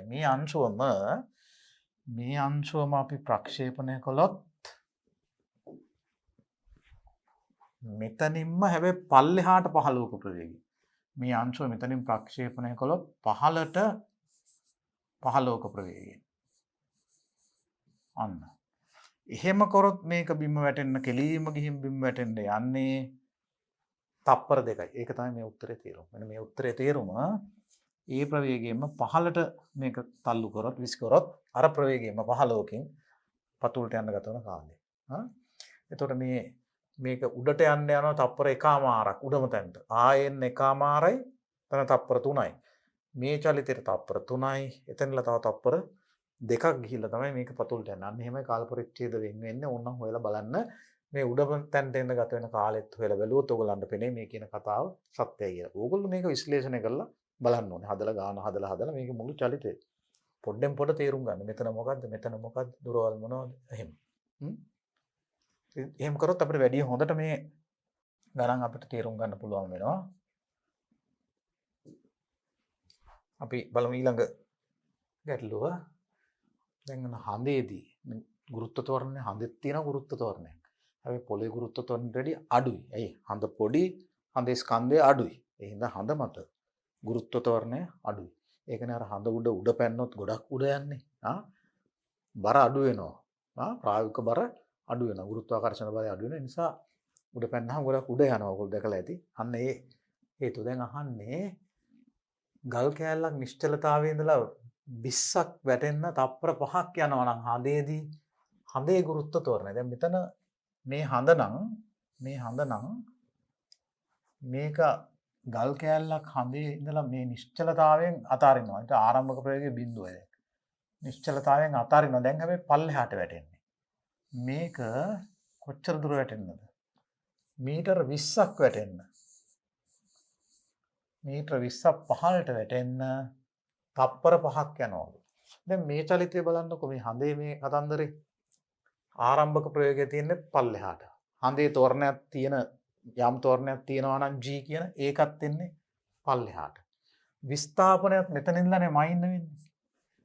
විස්ථාපනයක් තියෙන පල්ලෙහාට. මෙතනදී අපි උඩට දෛශික ධන කියලා පටන් ගන්න එකේ තේරුමක් නැහැ. ඒ මොකද ඔක්කොම දෛශික තියෙන්නේ පල්ලෙහාටනේ. මොකටද ටිකක් ඍණ කරගන්න ඔක්කොම. දැන් මෙතනදී වැඩි නුවණක්කාර නැත්නම් වැඩි මම හිතා පහසු වන්නේ උඩ අතර දෛශික නොවේයි. උඩ අතර දෛශික නොවේයි. පහළට තියෙන දෛශික. අන්න. පහළට තියෙන දෛශික ධන කියලා ගන්න එකයි. ඔන්න අපිට අවස්ථාවක් ආව පල්ලෙහාට තියෙන දෛශික ධන කියලා අරගෙනත් මේ ගාන හදන්න. කිසිම ප්‍රශ්නයක් නැහැ. හරියට ලකුණු දැම්මොත් උත්තරේ. එතකොට පහළට දෛශික ධන කියලා ගත්තාම මේ හඳේදී මේක නිශ්චලතාවයෙන් අතරින ආරම්භක ප්‍රවේගය බිඳුවයි. හඳේදී ගුරුත්ව ත්වරණය කීයක් වෙයිද? අපි g' කියමු. හඳේ ගුරුත්ව ත්වරණය g' කියමු. මීටර 20ක් වැටෙන්න. දැන් ඒක පල්ලෙහාට දෛශික ධන නිසා දැන් මේ 20 ධන. මේක ධන. එතකොට මීටර 20ක් වැටෙන්න තප්පර 5ක් යනවා. තප්පර 5ක් යනවා. අහන්නේ මේ g මොකද්ද? මොනවද මේ ටික සම්බන්ධ කරන්න පුළුවන් සමීකරණේ චලිතය පිළිබඳ. හඳේදිත් මේ සමීකරණ සත්‍යයි. ගුරුත්ව ත්වරණ නියතයක් කියලා ගන්නවා. සරල රේඛාවක චලිතය විස්ථාපනමයි ඉන්න ආරම්භක ලක්ෂයේ සිට සමීකරණ වළංගුයි. එතකොට මොකක්ද එන්නේ? මෙතනක් දාන්න වෙන අපිට s සමානයි ut ධන භාගයයි at වර්ගය තමයි මේවා සම්බන්ධ කරන සමීකරණය වෙන්නේ. අපි පල්ලෙහාට දෛශික ධන කියලා අරගෙන s සමානයි ut ධන භාගයයි AT වර්ගය කියන සමීකරණය දාමු. S කියන්නේ 20යි ධන UT බිඳුවයි. ආරම්භක ප්‍රවේගය බිඳුවයි. ධන භාගයයි ගුරුත්ව ත්වරණය හඳේදී. භාගයයි හඳේදී ගුරුත්ව ත්වරණය. භාගයයි හඳේදී ගුරුත්ව ත්වරණය. භාගයයි හඳේ ගුරුත්ව ත්වරණය G dash. T වර්ගය තප්පර 5යි යන්නේ. එතකොට 5 5 25යි. කාලය තප්පර 5යිනේ. 5 වර්ගය 25යි. කොහොම නෙන්නේ?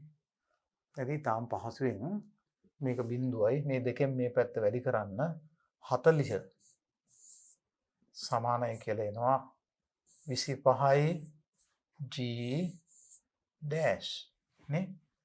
එතකොට හඳේදී ගුරුත්ව ත්වරණය දෙපැත්තම 5න් බෙදන්න පුළුවන්.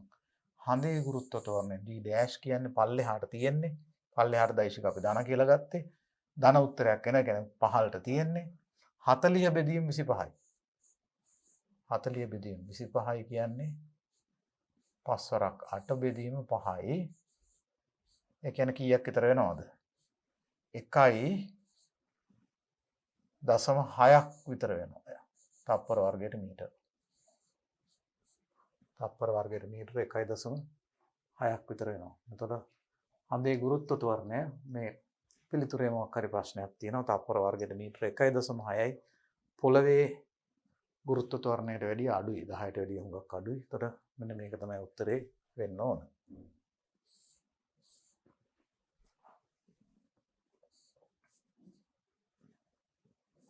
MS ඍණ 2 ගුරුත්ව ත්වරණය. හැම වෙලාවෙම මේ අන්තිම උත්තරේට මතක තියාගන්න. මම සමහරට නොලිව්වත් ඕගොල්ලෝ අන්තිම උත්තරේට ඒකක හරියට දාන්නම පුරුදු වෙන්න ඕනේ. හරිම වැදගත්. ඒ නිසා හැම වෙලාවෙම අවසාන උත්තරේට ලකුණ දාන්න පුරුදු වෙන්න.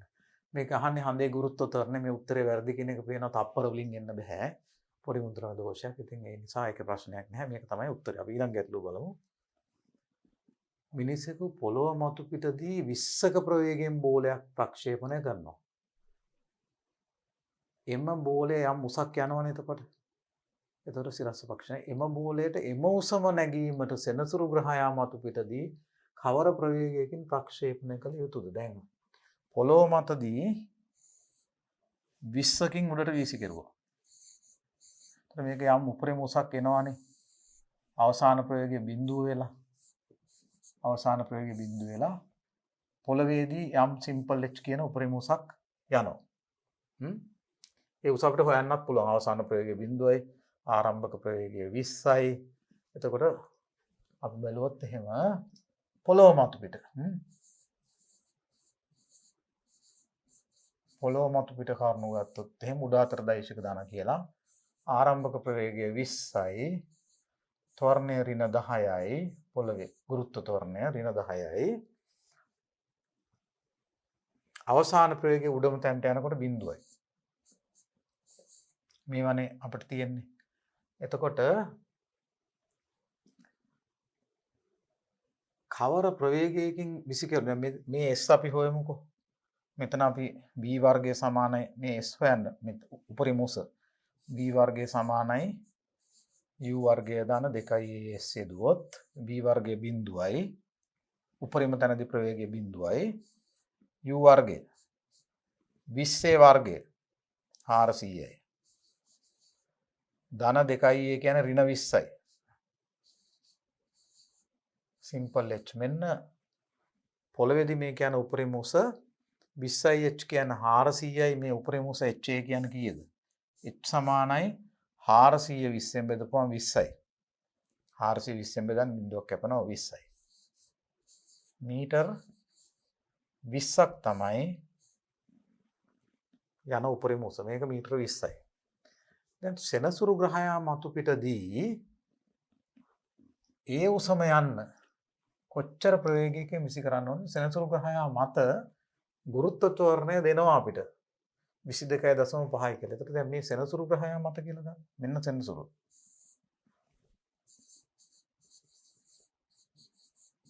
සෙනසුරු මත මොන ප්‍රවේගයෙන් ප්‍රක්ෂේපණය කළොත්ද ඒ උසම යන්නේ?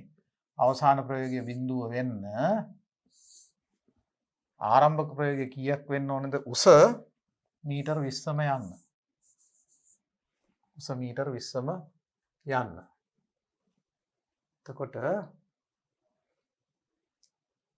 මෙන්න මේකයි ප්‍රශ්නේ. ඉතින් g කුමක්ද?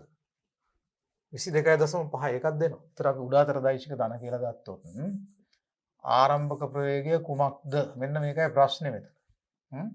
ආරම්භක ප්‍රවේගය කුමක්ද? විස්ථාපනය 20මයි. ධන උඩාතට. අවසාන ප්‍රවේගය බිඳුව වෙන්න ත්වරණය ඍණ 22.5යි. ඔහොමනේ. සෙන්සුරු ග්‍රහය මත උනත් ත්වරණය තියෙන පල්ලෙහාට ගුරුත්ව ත්වරණය. එතකොට ඍණ උඩාතර දෛශික ධන කියපුවම ඍණ වෙනවා. ඉතින් මොකද මෙතන සමීකරණ v වර්ගය සමානයි u වර්ගය ධන 2as උඩාතට ලියන්න වෙන්නේ. උඩාතට අපි ලියුවොත් v වර්ගය සමානයි u වර්ගය ධන 2as කියන සමීකරණය v වර්ගය බිඳුවයි බිඳුව සමානයි u වර්ගය. ඒක තමයි හොයන්න තියෙන්නේ. 2a කියන්නේ ඍණ 22.5 වැඩි කිරීම 2. එතකොට 22.5 දෙකෙන් වැඩි කරොත් එන්නේ 45යි. 45යි නේ. මේක දෙකෙන් වැඩි කරපුවම 45යි 2a ලකුණ ඍණ s 20යි. වැඩි කිරීම 20. මෙන්න මෙතනින් u වර්ගය එන්න ඕනේ. ඒතර u වර්ගය අපි උක්ත කරගත්තොත් u වර්ගය කියන්නේ 45 වැඩි කිරීම 20 45 වැඩි කිරීම 20 45 දෙකෙන් වැඩි කරොත් මෙතන 90යි 900යි 900යි. එතකොට u වර්ගය 900 නම් u කියන්නේ 900 වර්ගමූලය u කියන්නේ 900 වර්ගමූලය 900 මේක 30 වර්ගයනේ 30 වර්ගය 900යි 900 වර්ගමූලය 30යි. ඒ නිසා අන්තිම උත්තරේ මේකයි ms ඍණ 1. මෙන්න මේ පොළවේදී මීටර් 20ක් පොළවේදී මීටර් 20ක් උස යන්න විසි කරන්න ඕනේ 20කින් උඩාතට. සෙනසුරු ග්‍රහයා මත මීටර් 20ක් යන්න ඊට වැඩිය අධික ප්‍රවේගයකින් විසි කරන්න ඕනේ. තප්පරයට මීටර 30ක ප්‍රවේගයකින්. එතකොට ඔන්න ඕක තමයි ලැබෙන උත්තරේ. මේ තියෙන උත්තරේ අපිට කියනවා නිවැරදිව. බලමු ඊළඟ ගැටලුව 9. 100ක ප්‍රවේගයෙන් වස්තුවක් සිරස් ලෙස ඉහළට ප්‍රක්ෂේපණය කරනු ලැබේ. එහි ගමන් පථයෙහි 100ක් උස ලක්ෂයක සිට එම මොහොතේම තවත් වස්තුවක් අතහරිනු ලැබේ. දැන් මේ දෙක හමු වීම නැත්නම් ඒ දෙක ගැටෙනවා කියන්නේ මේ දෙක හමු වෙන්න. ගැටෙන විට ගතවන කාලයත් පළමු වස්තුව ප්‍රක්ෂේපණය කළ තැන සිට විස්ථාපනයක් දෙන්න. ඒතර වෙන මේ වගේ. මෙතනින් 100ක ප්‍රවේගයෙන් යම් වස්තුවක් විස්ථාපනය කරනවා. 100ක ප්‍රවේගයෙන් වස්තුවක් ප්‍රක්ෂේපණය කරනවා. අපි තවන්න මෙහෙම. ආරම්භක ප්‍රවේගය 100යි මෙතනින් ප්‍රක්ෂේපණය කරන්නේ. එහි පතෙහි 100ක් උස ලක්ෂයක සිට. දැන් මේක මෙහෙම ගිහින් යම් තැනකට යයි. නමුත් දෙවන වස්තුව අතාරින්නේ මෙතන ඉඳලා 100ක උස තැනක ඉඳලා. ඒතර අපි දෙවන වස්තුව බැලුවොත් දෙවන වස්තුව අතාරිනවා අපි. මෙතන අපිට මෙන්න මේ හරිය තැනක් කියලා ඔන්න. මෙන්න මෙතනින් දෙවන වස්තුව අතාරිනවා. මෙතන ඉඳලා. අතහරිනවා. අතහරිනවා කියන්නේ ආරම්භක ප්‍රවේගය බිඳුවයි. දෙකම එකම වෙලාවේ මේක විසි කරන වෙලාවෙම මේක අතාරිනවා. නිශ්චලතාවයෙන් අතරිනවා මේ වෙලාවේ. මේ දෙවනි. එතකොට මේ දෙන්නා මෙහෙම ඇවිල්ලා ගැටෙනවා. මේ දෙන්නා මෙහෙම ඇවිල්ලා එක තැනකට ගැටෙනවා. ඒ ගැටුම ඇති වෙන තැන අපි හිතමු ගැටුම සිදු වෙන්න මෙන්න මෙතන කියලා ඉවරලා. ගැටුම සිදු වෙන්න මෙන්න මේ හරිය තැනක නම් මෙන්න මේ හරිය තැනකදී මේ දෙන්න ගැටෙනවා. මොතන කියමු අපෙන් අහන්නේ වස්තුව ප්‍රක්ෂේපණය කළ තැන සිට එතනට තියෙන විස්ථාපනය වෙන්න මේක. මෙන්න මේ විස්ථාපනය තමයි අපෙන් අහන්නේ. ප්‍රක්ෂේපණය කළේ මුලයකනේ. ගැටෙන විට ගතනකොට පළමු වස්තුව ප්‍රක්ෂේපණය කළේ මෙතනින් එතනින්ලා මේකට තියෙන මේ විස්ථාපනය අපෙන් අහන්නේ. ඒතර අපි ගත්තොත් මේක A කියමු අපි. උඩට ප්‍රක්ෂේපණය කරන එක A කියලා ගමු. පහළට ප්‍රක්ෂේපණය කරන එක අපි ගමු B කියලා ඉවරලා. පහළට ප්‍රක්ෂේපණය කරන එක අපි B කියලා ගමු. B මෙතනින් ප්‍රක්ෂේපණය කරන්නේ. එතකොට දෙන්න හමු වෙන්න මොකද වෙන්න ඕනේ? එක වෙලාවෙ මේ දෙකම එකම තැනට එන්න ඕනේ. මෙන්න මෙතනදී තමයි ගැටුම සිද්ධ වෙන්නේ. ගැටුම සිද්ධ වෙන්නේ මෙතනදී. එතකොට අපි A ගේ චලිතය ගමු.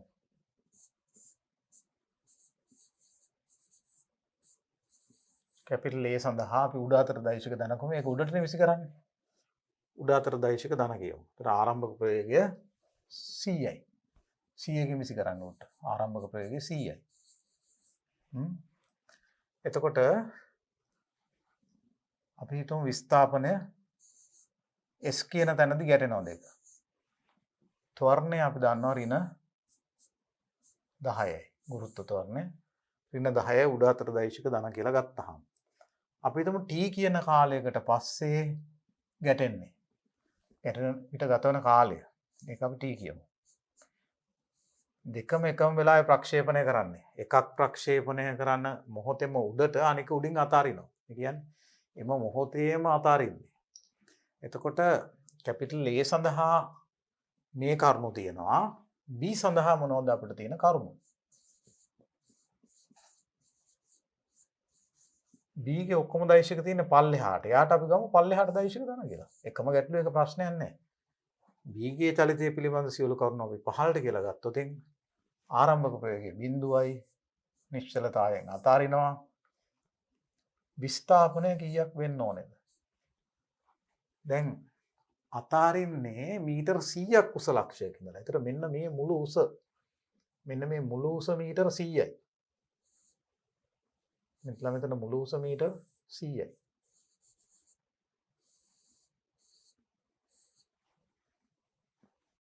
එතකොට S කියන දුර යනවා නම් B යන්න ඕන දුර මොකද්ද? B යන්න ඕන දුර මෙන්න මේ දුර.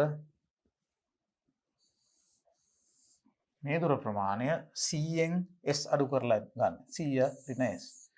මේක 100 ඍණ S වෙන්න ඕනේ. එතකොට අපිට පැහැදිලිව පේනවා දැන් අපිට මේ B සඳහා විස්ථාපනය ගන්න පුළුවන් 100 ඍණ S. දැන් B සඳහා විස්ථාපනමයි ඉන්න ඕනේ මෙතන ඉඳලා පල්ලෙහාට දෛශික ධන කියලා ගන්න හින්දා ගැටෙනකොට B ගේ විස්ථාපනය ධන වෙනවා. පහළට දෛශික ධන කියලා ගත්තේ. 100 ඍණ S. ත්වරණයේ ගුරුත්ව ත්වරණයමයි. හැබැයි පල්ලෙහාට දෛශික ධන කියපු හින්දා දැන් ඔන්න ගුරුත්ව ත්වරණය ධන 10යි කියලායි ගන්න ඕනේ. කාලය හැබැයි t-මයි දෙන්නටම. දෙන්නම ප්‍රක්ෂේපණය කළේ එකම වෙලාවේ ගැටෙන මොහොතේ දෙන්නත් එකම වෙලාවේ ගැටෙන්නේ නේ. එතකොට දෙන්නටම චලිතය සඳහා ගත වෙලා තියෙන කාලය t.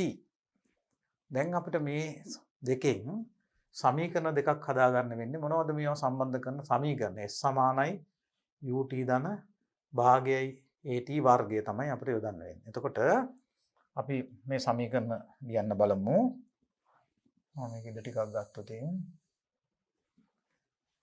එතකොට අපි A සඳහා අපි සමීකරණය ලියනවා. කැපිටල් A සඳහා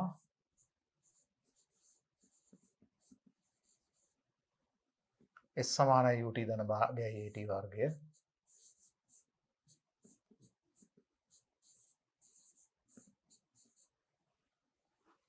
විස්ථාපන S කියලාමයි ගන්න වෙන්නේ. ut ආරම්භක ප්‍රවේගය c t භාගයයි ඒ කියන්නේ ඍණ 5යි t වර්ගය. ඍණ 5යි t වර්ගය. මෙන්න පළවෙනි සමීකරණය A. එතකොට B සඳහා මේකම ලියුවොත් B සඳහා මේකම ලියුවොත් විස්ථාපනයට දාන්න වෙන්නේ 100 ඍණ S. 100 ඍණ S. දැන් Aට සමීකරණය ලියන්නේ ඉහළට දෛශික ධන කියලා, Bට සමීකරණය ලියන්නේ පහළට දෛශික ධන කියලා. ඒක ප්‍රශ්නයක් නෑ. හරියට මේකේ හරි ලකුණ දාන්නයි තියෙන්නේ. 100 ඍණ S සමානයි ut ආරම්භක ප්‍රවේග බිඳුව නිශ්චලතාවයෙන් අතරින්ද මෙතන ut B සඳහා බිඳුව භාගයයි at වර්ගය. භාගයයි ඒ කියන්නේ දැන් ධන 5යි. පල්ලෙහාට ගත්තනේ දෛශික ධන කියලා. ගුරුත්ව ත්වරණය ධන. එතකොට ධන 5යි t වර්ගය කියලා කියන්නේ. ඒතර මේ දෙවෙනි සමීකරණ සුළු කරන්න බොහොම ලේසි වෙලොහම පේනවා. මේ දෙක එකතු කරපුවාම වම් පැත්තේ ඍණ s ධන s කැපිලා පළවෙනි එකයි දෙවෙනි එකයි එකතු කරන්න වම් පැත්තේ ඍණ s ධන s කැපිලා ගිහිල්ලා ඉතුරු වෙනවා 100යි කියලා. දකුණු පැත්තේ ඍණ 5යි t වර්ගයේ ධන 5යි t වර්ගයේ කැපිලා ගිහිල්ලා ඉතුරු වෙන්නේ 100යි t. 100යි t. එහෙනම් t තප්පරයයි කියලා එනවා. ඒ කියන්නේ මේ වස්තුව A ප්‍රක්ෂේපණය කරලා උඩට B අතෑරලා දෙකම එකම වෙලාවේ තප්පරයකට පස්සේ මේ දෙක ගැටෙනවා. තප්පරයකට පස්සේ මේ දෙක ගැටෙනවා. ඒ ගැටෙනකොට විස්ථාපනය කීයද? මෙතනින් S හොයාගමු. S සමානයි මේ ඕන සමීකරණයක t වෙනකොට 1යි කියලා ආදේශ කරන්න මේකේ ආදේශ කරමු. S කියන්නේ t කියන්නේ 1යි. මෙතන 1 t වර්ගය කියන්නේත් 1යි. 100 ඍණ 5. S කියන්නේ 100 ඍණ 5 95යි මීටර. 95යි මීටර. ඒ කියන්නේ පල්ලෙහා ලක්ෂයේ ඉඳලා. එයා මේ සමීකරණයෙන් ගත්තේ කියන්නේ උඩ අතට. පල්ලෙහා ලක්ෂයේ ඉඳලා ගත්තාම මීටර 95ක් දුරකදී තමයි ගැටෙන්නේ. එහෙනම් මෙන්න මේ උස 95යි. මේ උස 95යි කියලා අපිට මේකෙන් එනවා. මෙන්න මේක 95ක් වෙනවා. මේ S කියන්නේ 95යි මීටර. මෙතන 95ක් උසකදී තමයි වස්තු දෙක ගැටෙන්නේ. එතකොට අපි බලමු ප්‍රශ්නේ අපිට තියෙන උත්තර මොනවද කියලා යනවා. අන්න. තප්පරයකට පස්සේ ගැටෙන්නේ පළමුව උඩට ප්‍රක්ෂේපණයකට විසි කරපු එකේ ඉඳලා ඒ තැන ඉඳලා 95ක් මීටර් දුරින් අපි 95 කියන උත්තරය ගත්තා. ඔයගොල්ලෝ දකින්න ඇති අපිට මේ උත්තර ඇවිල්ලා තියෙනවා. අපි ඊළඟ ප්‍රශ්නෙට යමු. 10 ලින්ක් ගැට්ටක සිට 60ක ප්‍රවේගයෙන් වස්තුවක් සිරස් ලෙස ඉහළට ප්‍රක්ෂේපණය කොට තප්පර 10කට පසු එම ලින්ක් ගැටෙන්ම තවත් වස්තුවක් නිශ්චලතාවයෙන් අතාරිනවා. දැන් තප්පර මෙතන මෙහෙමයි. දැන් මේ මෙන්න මෙහෙම ලින්ක් ගැට්ටක් තියෙනවා. මෙතන කියමුකෝ ලින්ද මේ වගේ ලින්ද තියෙනවා. මෙතන ගැට්ටේ ඉඳලා මේ වස්තුව A කියමු. A 60ක ප්‍රවේගයෙන් උඩට වීසි කරනවා. 60යි. එතනින්ලා තප්පර 10කට පස්සු එතනින්ම තව වස්තුවක් නිශ්චලතාවයෙන් අතාරිනවා. හැබැයි එතකොට තප්පර 10ක ප්‍රමාදයක් දැන් තියෙනවා. කලින් එකේ වගේ නෙමෙයි. එතකොට තප්පර 10කට පස්සේ තමයි දෙවෙනි එක අතාරින්නේ. මෙතනින් B කියන දෙවන වස්තුවක් අතාරිනවා නිශ්චලතාවයෙන් 0යි ප්‍රවේගය තප්පර 10කට පස්සේ. දැන් දෙන්න ගැටෙන්නේ ලින්ද ඇතුලේ කියලා අපිට කියනවා. ගැටෙන විට ලින්ක් ගැට්ටේ සිට අපි හිතමු මොකක් හරි තැනකදී ගැටෙනවා. මෙතනදී කියලා ගමුකෝ. මෙයා උඩට ගිහිල්ලා ආයෙ එනවා. මෙයා ඊට පස්සේ අතාරිනවා. එතකොට කොයි හරි තැනකදී මෙයා ගැටෙන්න ඕනේ අනිවාර්යෙන් ලින්ද ඇතුලේ. ඇයි ඒ? මෙයාට මෙතනින් උඩට යන්න බෑනේ. මෙයාව ලින්ක් ගැටෙන් අතාරින එකනේ කරන්නේ. ඒතර මෙයා මෙතන පහළට විතරයි යන්නේ. එහෙනම් ගැටෙන්න පුළුවන් ලින්ද ඇතුලේදී. ඒතර ගැටෙන තැනට මේ විස්ථාපනය අපිට ගන්න පුළුවන් S කියලා. පහළට තියෙන එක මේ විස්ථාපන මයින් ඕන මෙතන ඉඳලා පහළට තියෙන්නේ. දැන් අපි A හා B ට සමීකරණ ලියමු. A හා B ට සමීකරණ ලිව්වොත් B අතරින්නේ පල්ලෙහාට A ටයි B ටයි සමීකරණ ලිව්වොත් මොනවද අපි දන්න දේවල්. කැපිටල් A සඳහා චලිතය පිළිබඳ කරුණු බලමු. කැපිටල් A සඳහා උඩ අතර දෛශික අපි ධන කියලා හිතුවොත් ආරම්භක ප්‍රවේගය ධන 60යි. ධන 60යි. තෝරණය ඍණ 10යි. ගැටෙන මොහොත වෙනකොට ඒ ප්‍රක්ෂේපණය කරලා S කියන විස්ථාපනයක් එන්න ඕන. ඒක අනිවාර්යෙන් ලින්ද ඇතුළට තියෙන්නේ. ඒතර අපි විස්ථාපනය මෙතන මෙන්න මේ S කියලා අපි ගත්ත ප්‍රමාණය හැබැයි ඍණ වෙන්න ඕනේ. මේක ඍණ S කියලා දැම්මොත් තමයි හරියන්නේ A සඳහා. මොකද අපි දන්නවා ගැටෙන්න ඕනේ ලින්ද ඇතුළේදී කියලා. කාලය T කියමු. A ප්‍රක්ෂේපණය කළා T කියන කාලයකට පස්සේ ගැටෙනවා කියලා හිතමු. B සඳහා මේ කරුණු ලියුවොත් මොනවද B සඳහා චලිතය පිළිබඳ කරුණු? B එහෙම් පිටින් දිගටම පහළට යන හින්දා පල්ලෙහාට දෛශික ධන කියමු. නිශ්චලතාවයෙන් අතාරින්නේ ආරම්භක ප්‍රවේගය 0යි. තෝරණය ධන 10 වෙනවා. මොකද පහළට දෛශික ධන කියපු නිසා. විස්ථාපන S කියලා ගන්න ඕන. පල්ලෙහාට දෛශික ධන. කාලය මෙතන පොඩි ප්‍රශ්නයක් එනවා. මෙන්න කාලය. කාලය පළවෙනි එක ප්‍රක්ෂේපණය කළා තප්පර 10කට පස්සේනේ අතාරින්නේ. එහෙනම් පළවෙනි එක චලනය වෙලා t කියන කාලයක් යනවා නම් ගැටෙන්න දෙවෙනි එක ප්‍රක්ෂේපණය කරලා ගත වන කාලය ගන්න t වලින් 10ක් අඩු කරන්න ඕනේ. t ඍණ 10 කියලායි එන්නේ. t ඍණ 10. ඔන්න කරුණු. දැන් අපි චලිතය පිළිබඳ සමීකරණ ලියමු. අපි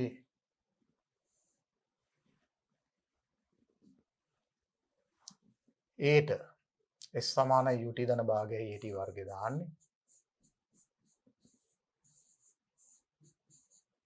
කැපිටල් ඒට විස්ථාපන ඍණ S ut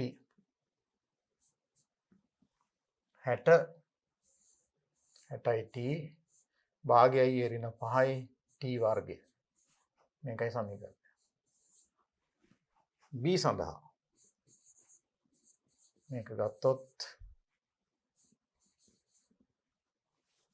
විස්ථාපනය S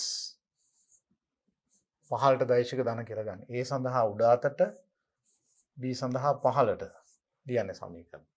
පහළට දෛශික ධන කිව්ව S සමානයි ut. ut බිඳුවයි. ආරම්භක ප්‍රවේග බිඳුව නිශ්චල රැයන් අතරින්නේ. භාගයයි A 5යි. t වර්ගය. මෙතන t ඍණ 10 වෙනවා. එතකොට t ඍණ 10 වර්ගය වෙන්න ඕනේ. t ඍණ 10 වර්ගය වෙන්න ඕනේ. එතකොට මෙතන t ඍණ 10 වර්ගය. 5යි t ඍණ 10 කියලා ගන්න ඕනේ. කාලය ඒකේ වර්ගය. අන්න ඔහමයි එන්නේ. එතකොට මේක අපි තව ටිකක් සුළු කරගමු. s සමානයි 5යි මෙතන t වර්ගය ඍණ 20යි t ඍණ 20යි t ධන 100.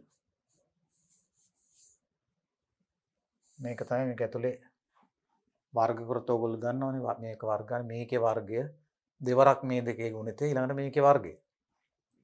එතකොට මේකේ වර්ගය t වර්ගය දෙවරක් මේ දෙකේ ගුණිතය ඍණ 10යි t දෙකේම ඍණ 20යි t ඍණ 20යි t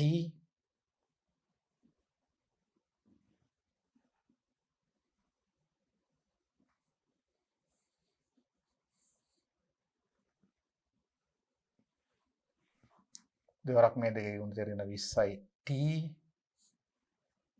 10 වර්ගය ධන 100 ඍණ 10 වර්ගය ධන 1.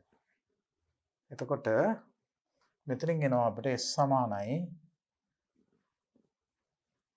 5යි t වර්ගය ඍණ 100යි t ධන 500 කියලා. ඔය විදිහට නෙන්නේ.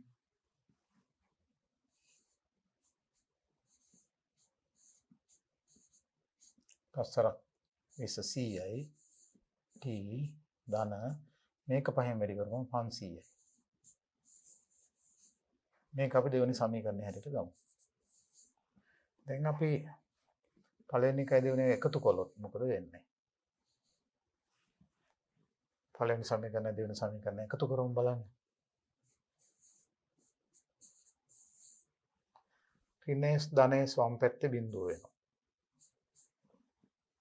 දකුණු පැත්තේ ඍණ 5යි t වර්ගය ධන 5යි t වර්ගය කැපිලා ගිහිලා මොනවද ඉතුරු වෙන්නේ? 100යි t ඍණ 100යි t ධන 60යි t ඍණ 100යි t ධන 60යි t කියන්නේ ඍණ 40යි t ඍණ 40යි t 5යි t වර්ගය කැපිලා ගියාම ධන 500 මේකනේ ඉතුරු වෙන්නේ. හාන්න. එහෙනම් 40යි t කියන්නේ 500යි මේක කැපිලා ගියාම 4යි t සමානයි 50. 54න් බෙදුවොත් වෙනවා ගැටුමට ගත වෙන කාලය පළවෙනි එක ප්‍රක්ෂේපණය කළා. ඒ ප්‍රක්ෂේපණය කළ මොහොතේ සිට ගත වන කාලය 54න් බෙදපුවාම 12.5යි තප්පර කියලා එනවා. තප්පර 12.5කින් ගැටෙනවා. එතකොට ගැටෙනකොට විස්ථාපනය කීයද? විස්ථාපනය S කියන්නේ මේකෙන් ගමු S සමානයි 5යි t ඍණ 10 වර්ගය t 12.5යි 12.5න් 10ක් ගියාම 2.5යි මේකේ වර්ගය නොහොමයි එන්නේ. මෙතන මම ආදේශ. එතකොට ඒ අනුව S කීයද? S කියන්නේ 2.5 කියන්නේ 5 බෙදීම 2යි 5 බෙදීම 2 වර්ගය කියන්නේ එතන 5 බෙදීම 2 වර්ගය කරනකොට මේක 5 25 බෙදීම 2 25 බෙදීම 2. එතකොට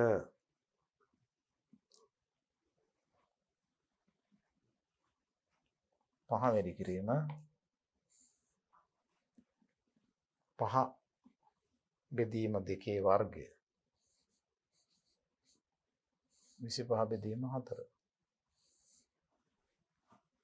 එතකොට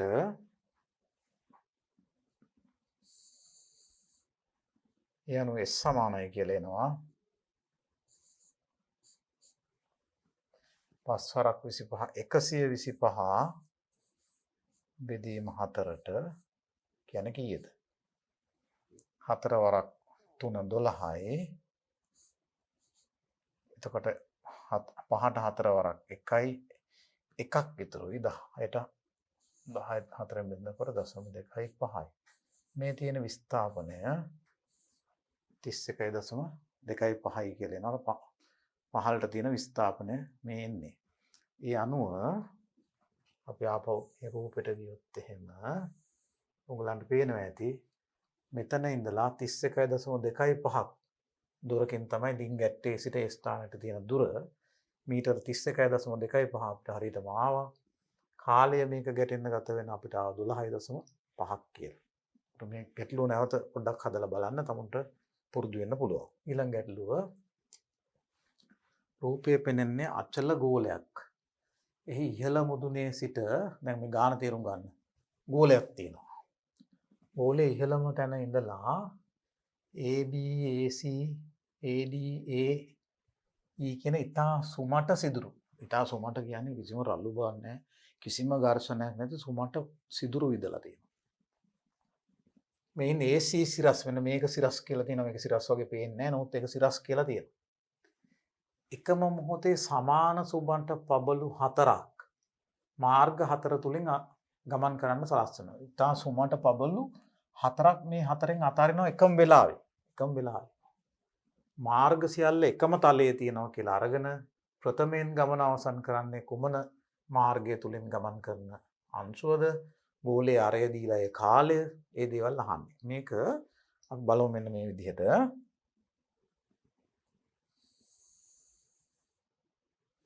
දැන් අපි බලමු මෙතන අපිට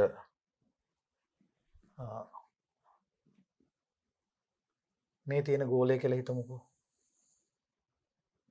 මේ තියෙන මේ ගෝලය.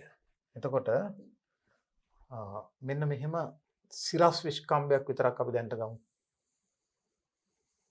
සිරස් විස්කම්බයක් මේ විදිහට. මේකේ විස්කම්බය අපි D කියලා කියමුකෝ. එතකොට විස්කම්බය D. මේකේ තව අපි ඕනම ආනතියක් තියෙන තව පැත්තක් ගමු. මේ වගේ. ඊළඟට මම තව මෙන්න මේ රේඛාවක් ගත්තොත් මේක අපි තීටා කියලා හිතමුකෝ. ඕනෑම කෝණයක්. මේකේ කේන්ද්‍රය මෙතන. මේ තියෙන ගෝලය. විවිධ ආනති වලින් මාර්ග දීලා තිබුණා. මේ තියෙන එවැනි එක මාර්ගයක් කියලා හිතන්න. මේ තියෙන එවැනි එක මාර්ගයක් කියලා හිතන්න. එතකොට මෙන්න මේක තමයි අපේ උනන්දුව තියෙන මාර්ගය. මේ සිදුර විදලා තියෙනවා කියලා හිතන්න මේක දිගේ. මම ඕනම කෝණයකින් ආනත මාර්ගයක් මෙතන ගන්නවා. එතකොට දැන් බලන්න මේක විස්කම්බයක් නම්. ඕගොල්ලෝ සාමාන්‍ය පෙළ මේ ජ්‍යාමිතික කරුණු ඉගෙන ගන්න තියෙනවා. අර්ධගෝලයක කෝණයක් විස්කම්බයකින් අර්ධගෝලයක් නැත්නම් වෘත්තයක විස්කම්බයකින් වෘත්තයේ පරිධිය ඕනම ලක්ෂයක් මත ප්‍රක්ෂේපණය කරන කෝණය අංශක 90යි. මෙන්න මේ කෝණය ඍජු කෝණයක් වෙනවා. මේක කොතන ගත්තත් මේකේ කොතන ගත්තත් මේ වෘත්තේ මේ ලක්ෂය මොකක් වුණත් ඔයගොල්ලෝ දන්නවා අර්ධ වෘත්තයක මෙන්න මේ විස්කම්බයෙන් ප්‍රක්ෂේපණය වන කෝණය කොයි පැත්තට වුණත් අංශක 90යි කියලා. අන්නේ සාමාන්‍ය පෙළ ගණිත කරුණ අපි සලකන්න යනවා. සාමාන්‍ය පෙළ ගණිත කරුණ අපි සලකන්න යනවා. එතකොට දැන් මේ විස්කම්බය අපි D කියලා ගත්තොත් විස්කම්බය D කියලා ගත්තොත් මේ කෝණය තීටා නම් අපි මේ ඉතින් පැහැදිලිව මම මේ අවශ්‍ය ගණිතය ඒගොල්ලන්ට කියලා දුන්නා. ඍජු කෝණිත කෝණයක කර්ණය දන්නවා නම් කෝණයක් දන්නවා නම් මේ බද්ධ පාදය ගන්න පුළුවන් කර්ණය මේ කෝණයේ කෝසයිනෙන් වැඩි කරලා. ඒතර මෙන්න මේ පාදය මෙන්න මේක D cos θ වෙනවා. මේක D cos θ වෙනවා.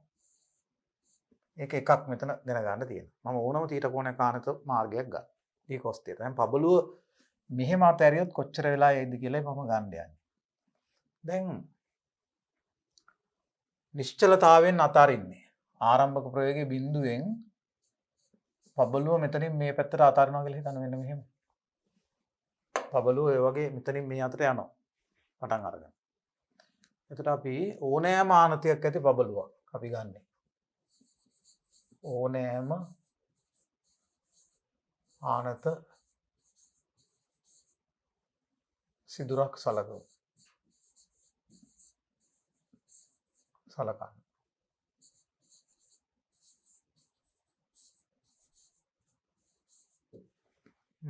ඕනෑම ආනත සිදුරක් සලකන්න. එතකොට අපි පබළුව මෙතනින් ප්‍රක්ෂේපණය කළොත් දැන් අපි ගන්න මෙන්න මෙහෙම දෛශික ගමු මෙන්න මේ තීට කෝණයක් ආනත මේ සිරස සිරසට තීටා කෝණයක් ආනත පැත්ත අපි ගත්තොතින් ධනයි කියලා දෛශික ආරම්භක ප්‍රයෝගයේ බිඳුවයි නිශ්චලතාවයෙන් යන්නේ නිශ්චලතාවයෙන් යන්නේ ත්වරණය කොහොමද එන්නේ ත්වරණය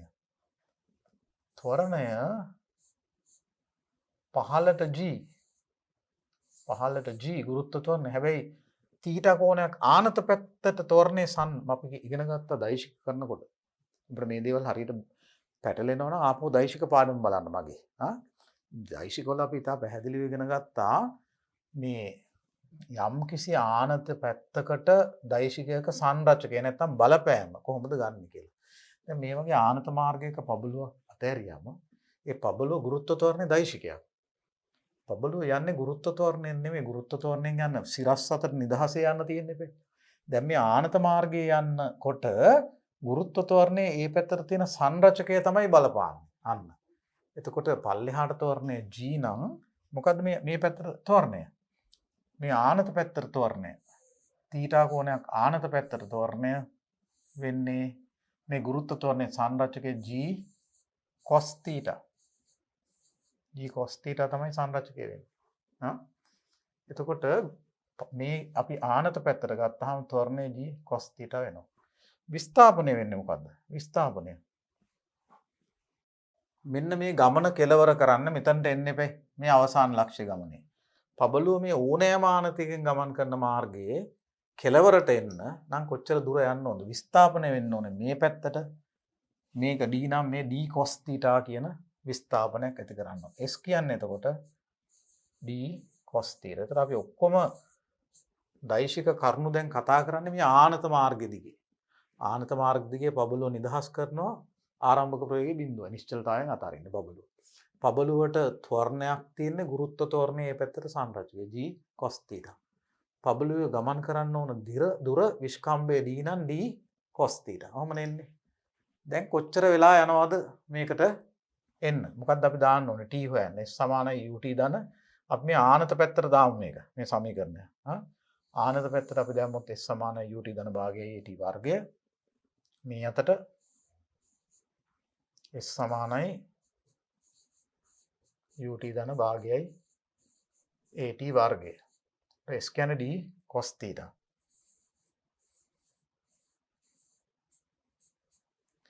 ut u කියන්නේ බිඳුවයි.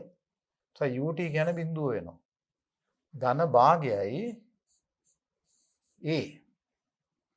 ඒ දැන් මේ ආනත පැත්තට තොරණය වෙන්නේ ගුරුත්ව තොරණයේ සංරචකය වන g cos θ. වැඩි කිරීම t වර්ගය. මෙහෙමනේ එන්නේ. t කියන්නේ මෙන්න මේ පබළුව මේ මාර්ගයේ ගමන් කරන්න ගත වන කාලය. දැන් බලන්න මෙතන බිඳුව තියෙන්නේ මේ cos θ කියන පදේ කැපිලා යනවා. cos θ කියන පදේ දෙපැත්තේ කැපිලා යනවා. කැපිලා ගියාම t කීයක් කියලා දෙන්නේ කාලය. t කියන්නේ 2d දෙවරක් d බෙදීම g වල වර්ගමූලය. 2d බෙදීම g මෙන්න මේකේ වර්ගමූලය තමයි කාලය වෙන්නේ. 2d බෙදීම g වල වර්ගමූලය. දැන් මොකද්ද මේකෙන් තේරෙන්නේ? මේකෙන් තේරෙන්නේ මේ θ කෝණය මොකක් වුණත් මේ පබළුව ගෝලයේ ඇතුලේ මාර්ගයේ ගමන අවසන් කරලා ගෝලයෙන් එළියට යන්නේ එළියට එන්නේ එකම කාලයකින්. මොකද මේ කාලය අන්තිමේ රඳා පවතින මොනව මතද? ගෝලයේ විස්කම්භයේ නියතයක් d. ගුරුත්ව ත්වරණය පෘථිවි ගුරුත්ව ත්වරණය නියතයක්. දෙක කියන්නේත් නියතයක්. එහෙනම් මේක සුළු කරපුවම එන්නේ නියතයක් කියන එකයි. නියත කාලයක් එන්නේ. එහෙනම් මේ පබළුව මෙවැනි මාර්ගයක ගිහිල්ලා එළියට එන්න ගත වන කාලය මේ කෝණයෙන් මේ ආනතියෙන් ස්වායත්තයි. ඒ කියන්නේ පබළුව කෙලින්ම මේ දුර ගියත් ආනත මාර්ගයක ගියත් ඒ ආනතිය මොකක් වුණත් මේ වගේ පාරක ගියත් මෙහෙම ගියත් මොන මාර්ගයෙන් ගියත් මේ ආනතිය මොකක් වුණත් අර cos θ කැපිලා යනවනේ. මේක 30 නම් ආනති 30යි කියමු මෙතනත් cos θ එතනත් cos θ එන්නේ කැපිලා යනවා. 60යි කියමු මේකත් cos 60 ඒකත් cos 60 කැපිලා යනවා. ඒ නිසා කෝණයෙන් වැඩක් නැහැ. ඒ කියන්නේ මේ මොන මාර්ගයෙන් ගියත් පබළුව එළියට එන්නේ එකම වෙලාවක. ඒ වෙලාව තමයි මේ තියෙන්නේ අතරපු මොහොතේ ඉඳලා 2d බෙදීම g කියන කාලය එන්නේ. දැන් මේකේ විස්කම්භය දශමයට නම් මේ කාලය අපිට හොයන්නත් පුළුවන් නේ. t කියන්නේ වර්ගමූලය 2යි d කියන්නේ සෙන්ටිමීටර 8යි කියන්නේ මීටර කීයද? cm බෙදන්න ඕනේ. cm බෙදපුවම 0.8යි මීටර. ඒකක හරියට අපි දාගන්න ඕන බෙදීම g කියන්නේ 10යි. ඒතර ගෝලයේ විස්කම්භය සෙන්ටිමීටර 8 නම් එතකොට 0.8යි. මේ 0.8යි. cm බෙදන්න එපා.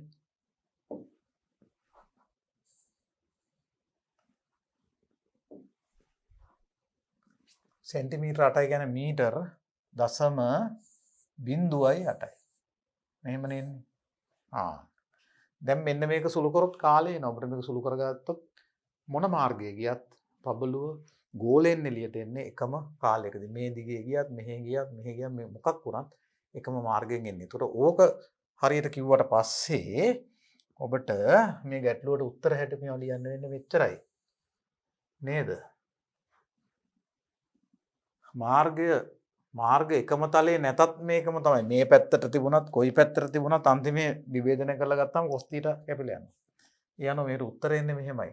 ප්‍රථමයෙන් ගමන් කරන්නේ මොන මාර්ගය තුලින්ද? සියලුම මාර්ග තුලින් ගමන් කරන බබළු එකම වෙලාවේ ගමන අවසන් කරනවා කියන එකයි. අර යට නම් එම කාලය අර අපි ගත්ත අවසාන වර්ගමූලය සුළු කරගන්න. එතකොට ඒක හම්බ වෙනවා. මාර්ග එකම තලයේ නැතත් එකම මොහොතේ තමයි මේ බබළු එළියට එන්නේ.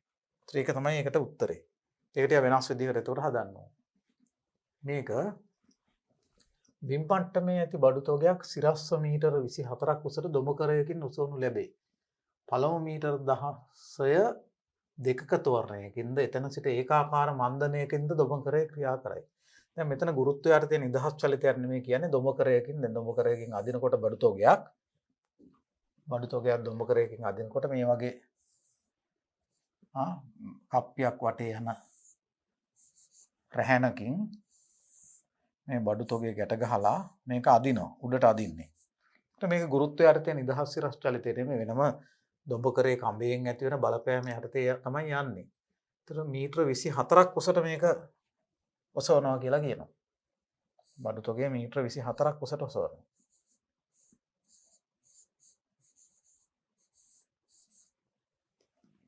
ඒක කරන්නේ කොහොමද? ඉස්සෙල්ලාම පළමු මීටර් 16 දෙකක තොරණයකින් එතන ඉඳලා ඒකාකාර මන්දනයකින් ඉස්සෙල්ලා තොරණයෙන් යනවා පළමු මීටර් 16. පළමු මීටර් 16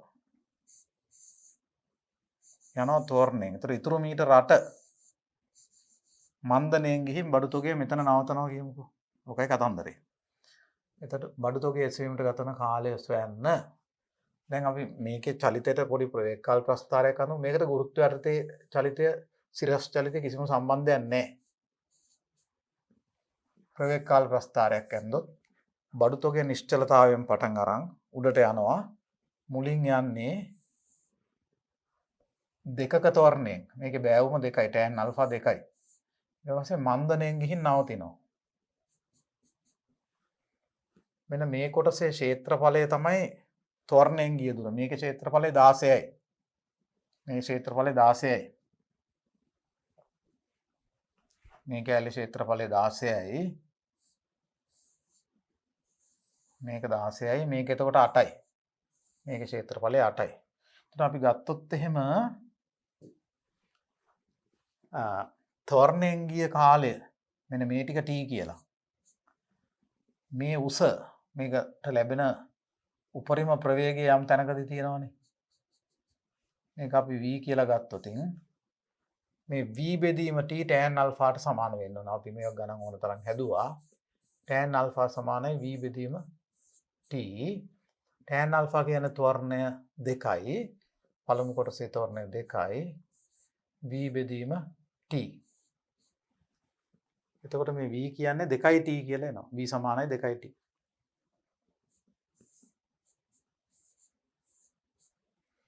තොර මේකේ ක්ෂේත්‍රඵලය 16 වෙන්න ඕන. තොරණෙන් ඇති කරලා තියෙන විස්ථාපන 16 නිසා මේකේ ක්ෂේත්‍රඵලයට අපි සමීකරණයක් ලිව්වොත් භාගයයි ආධාරකය t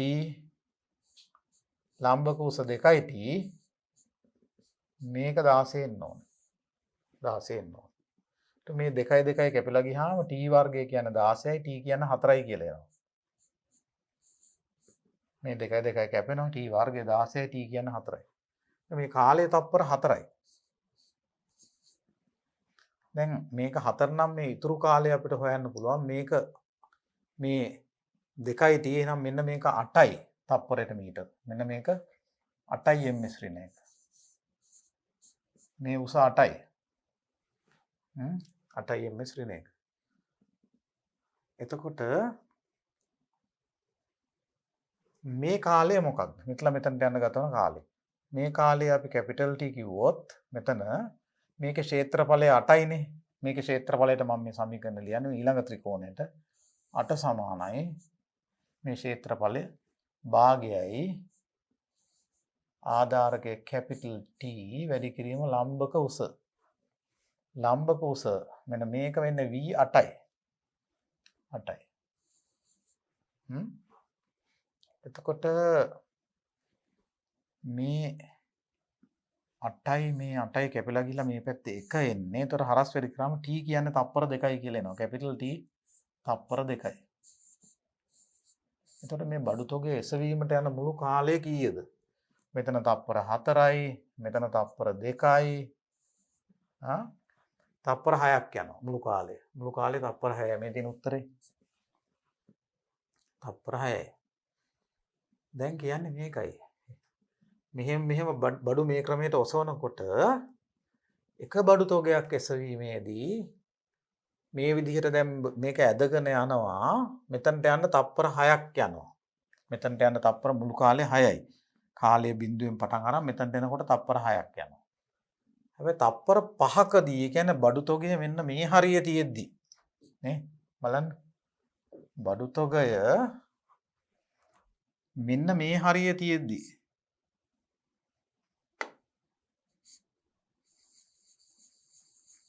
මෙන්න මේ හරිය තියෙද්දී තප්පර 5කට පස්සේ කඹේ කැඩෙනවා. කඹේ කැඩෙනවා. දැන් මේ තප්පර 5කට පස්සේ මේ බඩු තොගේ උඩට යමින් තියෙන්නේ. ඒක ඉතා වැදගත්. තාම නැවතිලා නැහැනේ. මෙතනදී තමයි නවතින්නේ. අන්න. මෙතන නවතින්නේ. මෙතන දෙනකන් තොරණයෙන් ගියා. ඉතුරු ටික මන්දණයෙන් යන්නේ මෙතන නවත්තන්න. මෙතන නවතින තප්පර 6ක් යනවා. තප්පර 5කදී කඹේ කැඩෙනවා. කැඩෙනකොට මේකට ප්‍රවේගයක් තියෙනවා. දැන් මෙන්න මේ දුර තප්පර 4යිනේ. මෙතන මෙතනට තව තප්පර 2ක් තියෙනවානේ. 4යි 5 කියන්නේ හරියට මෙන්න මේකේ මැද්ද. මෙන්න මෙතන. මෙන්න මේ ධන ප්‍රවේගය කියන්නේ උඩ අතට. උඩ අතට දෛශික ධන වෙන්නේ මේ මුළු චලිතයේදී උඩ අතට ප්‍රවේගයක් තියෙනවා තප්පර 5කදී. කියන්නේ කඹේ කැඩිච්ච ගමන් බඩු ටික පල්ලෙහාට වැටෙන්නේ නැහැ. කඹේ කැඩෙනකොට මේකට උඩට ප්‍රවේගයක් තියෙනවා. එතකොට මොකද වෙන්නේ? බඩු තොගේ චුට්ටක් ඒ ප්‍රවේගයෙන් චුට්ටක් ගුරුත්වය යටතේ ගිහිල්ලා තමයි ආයෙ වැටෙන්නේ. ප්‍රක්ෂිප්තයක් වගේ. පොඩි ප්‍රවේගයක් තියෙනවනේ. එහෙනම් පොඩ්ඩක් හරි උඩට ගිහිල්ලා තමයි වැටෙන්නේ. දැන් අහන්නේ කඹේ කැඩුණාට පස්සේ බඩු තොගේ කොච්චර උසට තව යනවද කියන එකයි. මෙන්න මේකයි ප්‍රශ්නේ. මේ ප්‍රවේගය කීයද? දැන් ඔයගලන්ට පේනවා ඇති මෙතන තප්පර 4යි මෙතන එක තප්පරයක් තියෙනවා 1s මෙතන තව තප්පරයක් තියෙනවා තව තප්පරයක් තියෙනවා මේක හරි මැද්ද මේකේ හරි මැද්ද එතකොට අර මධ්‍ය ලක්ෂ ප්‍රමේය අනුව මම මේක ගණිතය කරන්නේ නැතු ජ්‍යාමිතියෙන් ගන්නවා මේක 8යි නම් මේ උස 8යි නම් මෙන්න මේ උස 4යි එකකින් හරි භාගයක් වෙනවා කියන්නේ බඩු තොගේ කඹය කැඩෙනකොට කඹේ කැඩෙන වෙලාවේ බඩු තොගයට උඩ අතට ප්‍රවේගයක් තියෙනවා 4ක. ඒක මම ගත්තේ මේ උස 8යි මේ ත්‍රිකෝණයේ මේ පාදයේ මධ්‍ය ලක්ෂය මෙතන තියෙන 1යි 1යි තප්පර 2යි මේක. මෙතන තප්පර 4යි කැඩෙන්නේ තප්පර 5කට පස්සේ. මේ තප්පරයේ උතර මේක මැද්ද. මෙන්න මේ ත්‍රිකෝණයේ මේ රේඛාවට සමාන්තරයි මේක. මධ්‍ය ලක්ෂ ප්‍රමේය අනුව එක පාදයක මධ්‍ය ලක්ෂයේ සිට තව පාදයකට සමාන්තරව අඳින රේඛාවෙන් ඉතුරු අන්න එන මධ්‍යස්ථ මේ මැද්දෙන් අඳින රේඛාවේ උස මේ උසෙන් හරියට භාගයක් වෙනවා. ඒක 4යි කියන එක අපිට කෙලින්ම ගන්න පුළුවන්. සමීකරණ ලියන්න ඕනේ නැහැ. ඒක තමයි මේ ප්‍රස්ථාරවල තියෙන පහසුව තමයි මේ ජ්‍යාමිතික රූපවල අපි ඉගෙන ගත්ත ජ්‍යාමිතික ලක්ෂණ අපිට පාවිච්චි කරන්න පුළුවන්. එතකොට දැන් අපි මේකට සමීකරණ ලිව්වොත් දැන් බඩු තොගය කැඩුණාට පස්සේ කඹය කැඩුණු පසු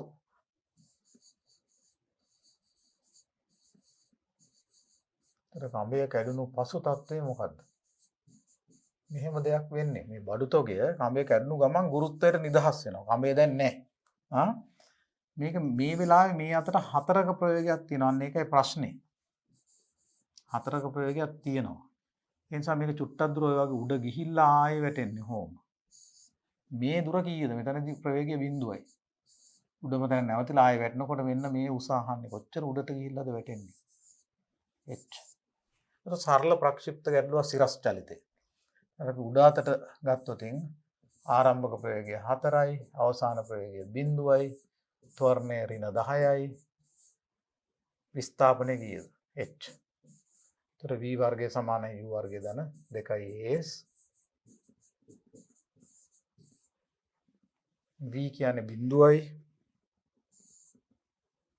u වර්ගය 4 වර්ගය 16යි.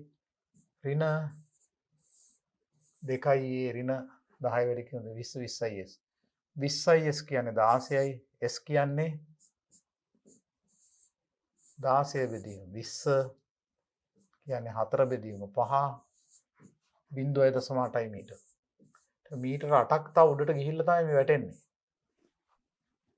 බඩු තොගේ ආපහු හැරෙන්නේ මීටර 0.8ක් උඩට ගිහිල්ලා තව. අන්න ඒක තමයි මේ ප්‍රශ්නෙන් අහන්නේ.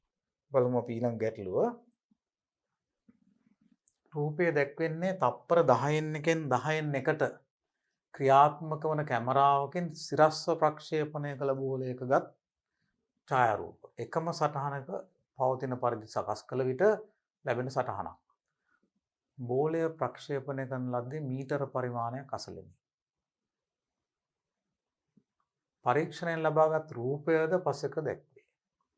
පරිමාණයේ කුඩා කොටසක් මීටර 0.1යි. ඡායාරූප ගැනීම ආරම්භ කළේ බෝලය ප්‍රක්ෂේපණය කර තප්පර 3කට පසු කියලා අපි ප්‍රශ්න ගණනාවක් අහනවා. පළමු ඡායාරූපය ගන්නකොට බෝලයේ ප්‍රවේගය මේ රූපය ඇසුරෙන් ගුරුත්ව ත්වරණය හොයන්න කියනවා. බෝලයේ ප්‍රක්ෂේපණ ප්‍රවේගය කීයක් වෙන්නේ නැද්ද? කොච්චරලා ඡායාරූප අරගෙන තියෙනවද? අවසාන ඡායාරූපය ගන්නකොට බෝලයේ ප්‍රවේගය මොකද්ද? මෙහෙම ප්‍රශ්න ගොඩක් අහනවා. දැන් මේ පරිමාණය ගාවින් බෝලයක් ප්‍රක්ෂේපණය කරලා තියෙන. මෙතන බෝලේ උඩ ඉඳලා අතෑරියද යට ඉඳලා විසිකරුවද කියන එක පළවෙනි ප්‍රශ්නයක්. ඒක හිතලා බලන්න. දැන් උඩ ඉඳලා අතෑරියා නම් තප්පර 3කට පස්සේ කියනවා ප්‍රක්ෂේපණය කළා තප්පර 3කට පස්සේ ඡායාරූප ගන්න පටන් අරන් තියෙනවා. එතකොට උඩ ඉඳලා අතෑරියනම් මනෝමය අපිට හිතෙන් ගන්න කරන්න පුළුවන්. තප්පරයට මීටර 10 10 ප්‍රවේගය වැඩි වෙනකොට තප්පර 3කට පස්සේ පළවෙනි ඡායාරූපය ගන්නකොට බෝලේ ප්‍රවේගය ඇවිත් තියෙන්න ඕනේ 30කට නේ 30කට පල්ලෙහාට 30ක ප්‍රවේගයක්. එතකොට පළවෙනි ඡායාරූපය ගන්නකොට ප්‍රවේගය 30 වෙන්න ඕන.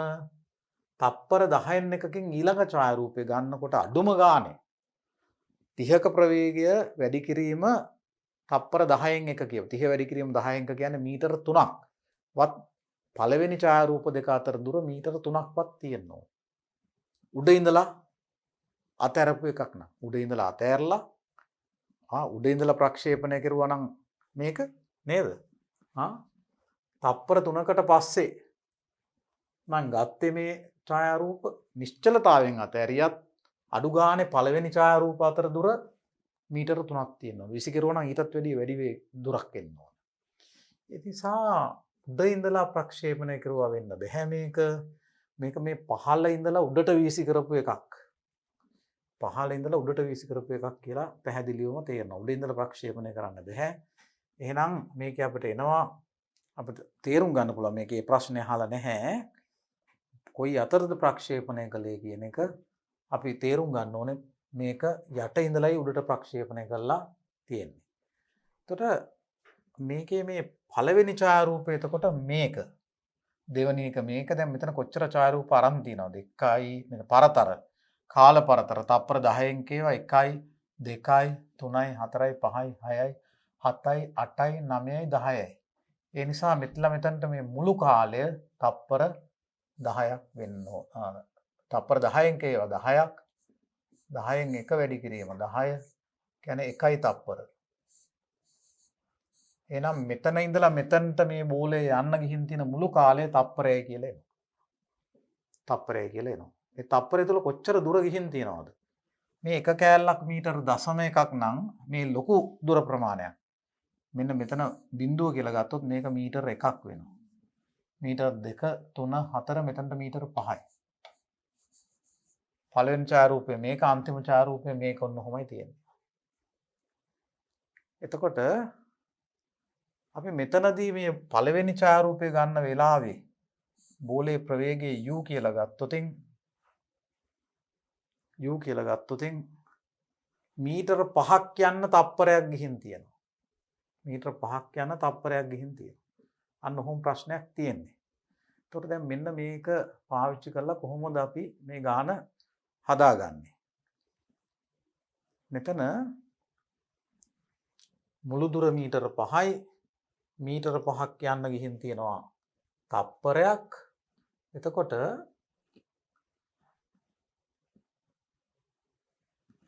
අපි මේ ගැටලුව සඳහා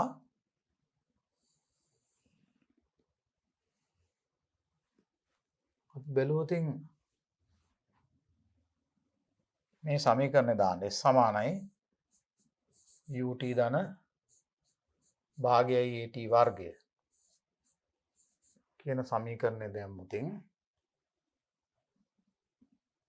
අපිට දැන් මේ u කියන එක අපිට මම හිතනවා මෙහෙම හොයන්න පුළුවන් u කියන එක.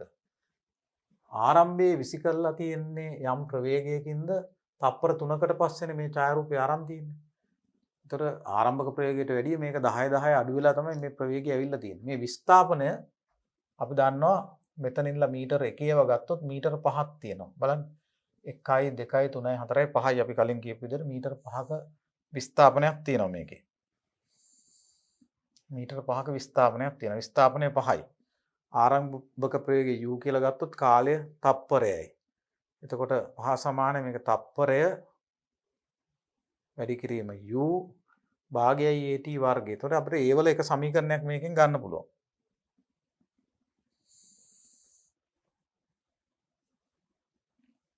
s කියන්නේ මීටර 5යි සමානයි u වැඩි කිරීම 1 තප්පරයයි මුළු කාලයේ ඡායාරූප අරන් තියෙන්නේ. 1 ධන භාගයයි ඒ කියන්නේ ගුරුත්ව ත්වරණය t වර්ගයත් 1යි. එතකොට මෙතන එනවා 10 සමානයි 10 සමානයි 2u ධන a කියන මෙන්න මේ සරල සමීකරණයක් එනවා. ඒතර අපිට u හා a අතර සමීකරණයක් ගන්න පුළුවන්. u හා a අතර සමීකරණයක් ගන්න පුළුවන්. එතකොට දැන් අපි ඔයගලන්ට තව සමීකරණයක් බොහොම ලේසියෙන් ගන්න පුළුවන් මේ රූපෙ දිහා බලලා. අන්න ඒකට ඔයගලන්ට උදව් කරොත් මෙතනින් එහාට යන්න. දැන් එතනින් අපිට ආවා මේ u කියන ප්‍රවේගයයි a අතර සමීකරණයක්. තව සමීකරණයක් ගන්න පුළුවන්. ඒ කියන්නේ මේ අපිට පැහැදිලිව පේනවා මේකේ අන්තිම ඡායාරූපය මෙන්න මෙතනට ඇවිල්ලා තියෙන කියලා. මෙතනට ඇවිල්ලා තියෙන්නේ. එතකොට අපිට තව සමීකරණයක් ලියන්න පුළුවන් මේකේ ගිය ඕනම විස්ථාපනයක් ගත්තොත්. මේ බලන්න මේ කොටස් ගත්තොත් 0.1යි 0.2යි 0.3යි 0.4යි 0.5යි ඔය වගේනේ තියෙන්නේ. ඒතර අපි මේ පළවෙනි ඡායාරූප දෙක අතර දුර ගත්තොත් 0.1 කැලි මේක ගාන කියලා තියෙනවා මේක කොටසක් මීටර 0.1යි කියලා. ඒක 0.1 කොටස් දැන් 1යි 2යි 3යි 4යි 5යි 6යි 7යි 8යි 9යි 9.5ක් විතර. ඒ කියන්නේ මීටර මේ අතට මෙතන ඉඳලා අපි ගත්තොත් ආරම්භක ප්‍රවේගය u කියලා මීටර 0.95ක් යන්න මීටර මෙතනට මීටරයයි මීටර 0.95ක් යන්න ගත වෙන්නේ තප්පර 10න් එකයි නැත්නම් තප්පර 0.1යි. අපිට අන්න ඒ වගේ තව මේකේ ඕනම තැන් දෙකක් අරගෙන සමීකරණයක් ලියන්න පුළුවන් බොහොම ලේසි. u හා t සම්බන්ධ කරනවා. එතකොට අන්න අපි මේ අවස්ථාව ගත්තොත් මෙන්න මෙතනලා මෙතනට සමීකරණයක් ලිව්වොත් මෙන්න මේ පොඩි කාලයට එතන මෙන්න මේ කරුණු තමයි දත්තයන් හැටියට එන්නේ. ආරම්භක ප්‍රවේගය u ආරම්භක ප්‍රවේගය u ඒකමයි කාලය අපි තප්පර 0.1ක් ගමුකෝ. පළවෙනි ඡායාරූප දෙක අතර දුර ගත්තොතින් s වෙන්නේ මීටර 0.95යි. s වෙන්නේ මීටර 0.95යි.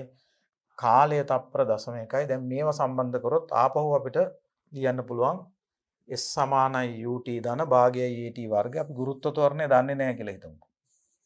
ත්වරණය. ඒතකොට මේකට ලිව්වොත් s සමානයි ut ධන භාගයයි at වර්ගය. මේ ටික පාවිච්චි කළා s කියන්නේ 0.95යි.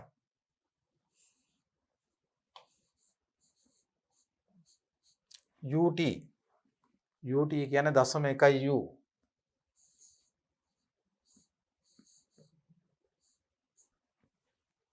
ධන භාගයයි at වර්ගය. භාගයයි a. t වර්ගය කියන්නේ 0.1 වර්ගය කියන්නේ 0.1යි.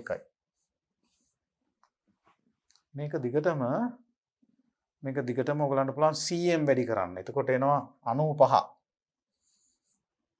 මේ දෙවෙනි එක cm වැඩි කරන්න. එම නිසා 95 සමානයි මේක cm වැඩි කරොත් 10යි u. මේක cm වැඩි කරුවොත් කීය දෙන්නේ ධන මේක cm වැඩි කරොත් මෙතන මේ 0.1 වෙනවා. එතකොට a බෙදීම 2 කියලායි එන්නේ. a බෙදීම 2. මේක දෙවෙනි සමීකරණය හැටියට ගත්තොත් ඉතින් ඔයගලන්ට පේනවා මෙතන a හා u අතර සමීකරණ දෙකක් තියෙනවා. a හා u අතර සමීකරණ දෙකක් තියෙනවා. ඉතින් මේ පළවෙනි එකත් 5න් වැඩි කරොත් ඔයගලන්ට පේනවා මේකත් 10යි u වෙනවා. ඒතර එකකින් එකක් අඩු කරලා u අයින් කරගත්තොත් a හොයන්න පුළුවන්. මේ a තමයි ඒතකොට ගුරුත්ව ත්වරණය වෙන්නේ. ඒතර ගුරුත්ව ත්වරණයත් හොයාගත්තා. ඊට පස්සේ මේ දත්ත පාවිච්චි කරලා බොහොම ලේසියෙන් ඔයගලන්ට මේ ගැටලුව විසඳන්න පුළුවන්කම ලැබෙනවා. ඉතින් මේ සියලු ගැටලු ආපහු කල්පනාවෙන් බලලා ලියලා හදන්න. මේක හදන්න නම් ගොඩක් ක්‍රම තියෙනවා. මොකද විස්ථාපන ගොඩක් තියෙනවනේ කාලත් එක්ක. එකම දේ තේරුම් ගන්න ඕනේ උඩින් නෙමෙයි අතහැරලා තියෙන යටින් විසි කරලා තියෙන. එතකොට තප්පර 3කට පස්සේ පළවෙනි ඡායාරූපේ මේක, මේ දෙවෙනි එක, මේ තුන්වෙනි එක ගන්න එහෙමයි යන්නේ. එතකොට දුර ප්‍රමාණ තියෙන නිසා ඊට පහසුවෙන් අවශ්‍ය දේවල් ගන්න කරන්න පුළුවන්. ඒ හින්දා ඒ පිළිබඳව කල්පනාවෙන් බලලා ඒ ගැටලුවත් ඉවර කරන්න. එතකොට මේ තියෙන ගුරුත්වය යටතේ නිදහස් සිරස් චලිතය පිළිබඳ ගැටලු කීපයක්. එතකොට ඒ කොටස අපි කෙරුවා වෙනවා. අපි ඊළඟ පාඩමේදී අපි කරන්න බලාපොරොත්තු වෙන්නේ ගුරුත්වය යටතේ ආනත චලිතය නැත්නම් ආනත ප්‍රක්ෂිප්ත කියන පාඩම.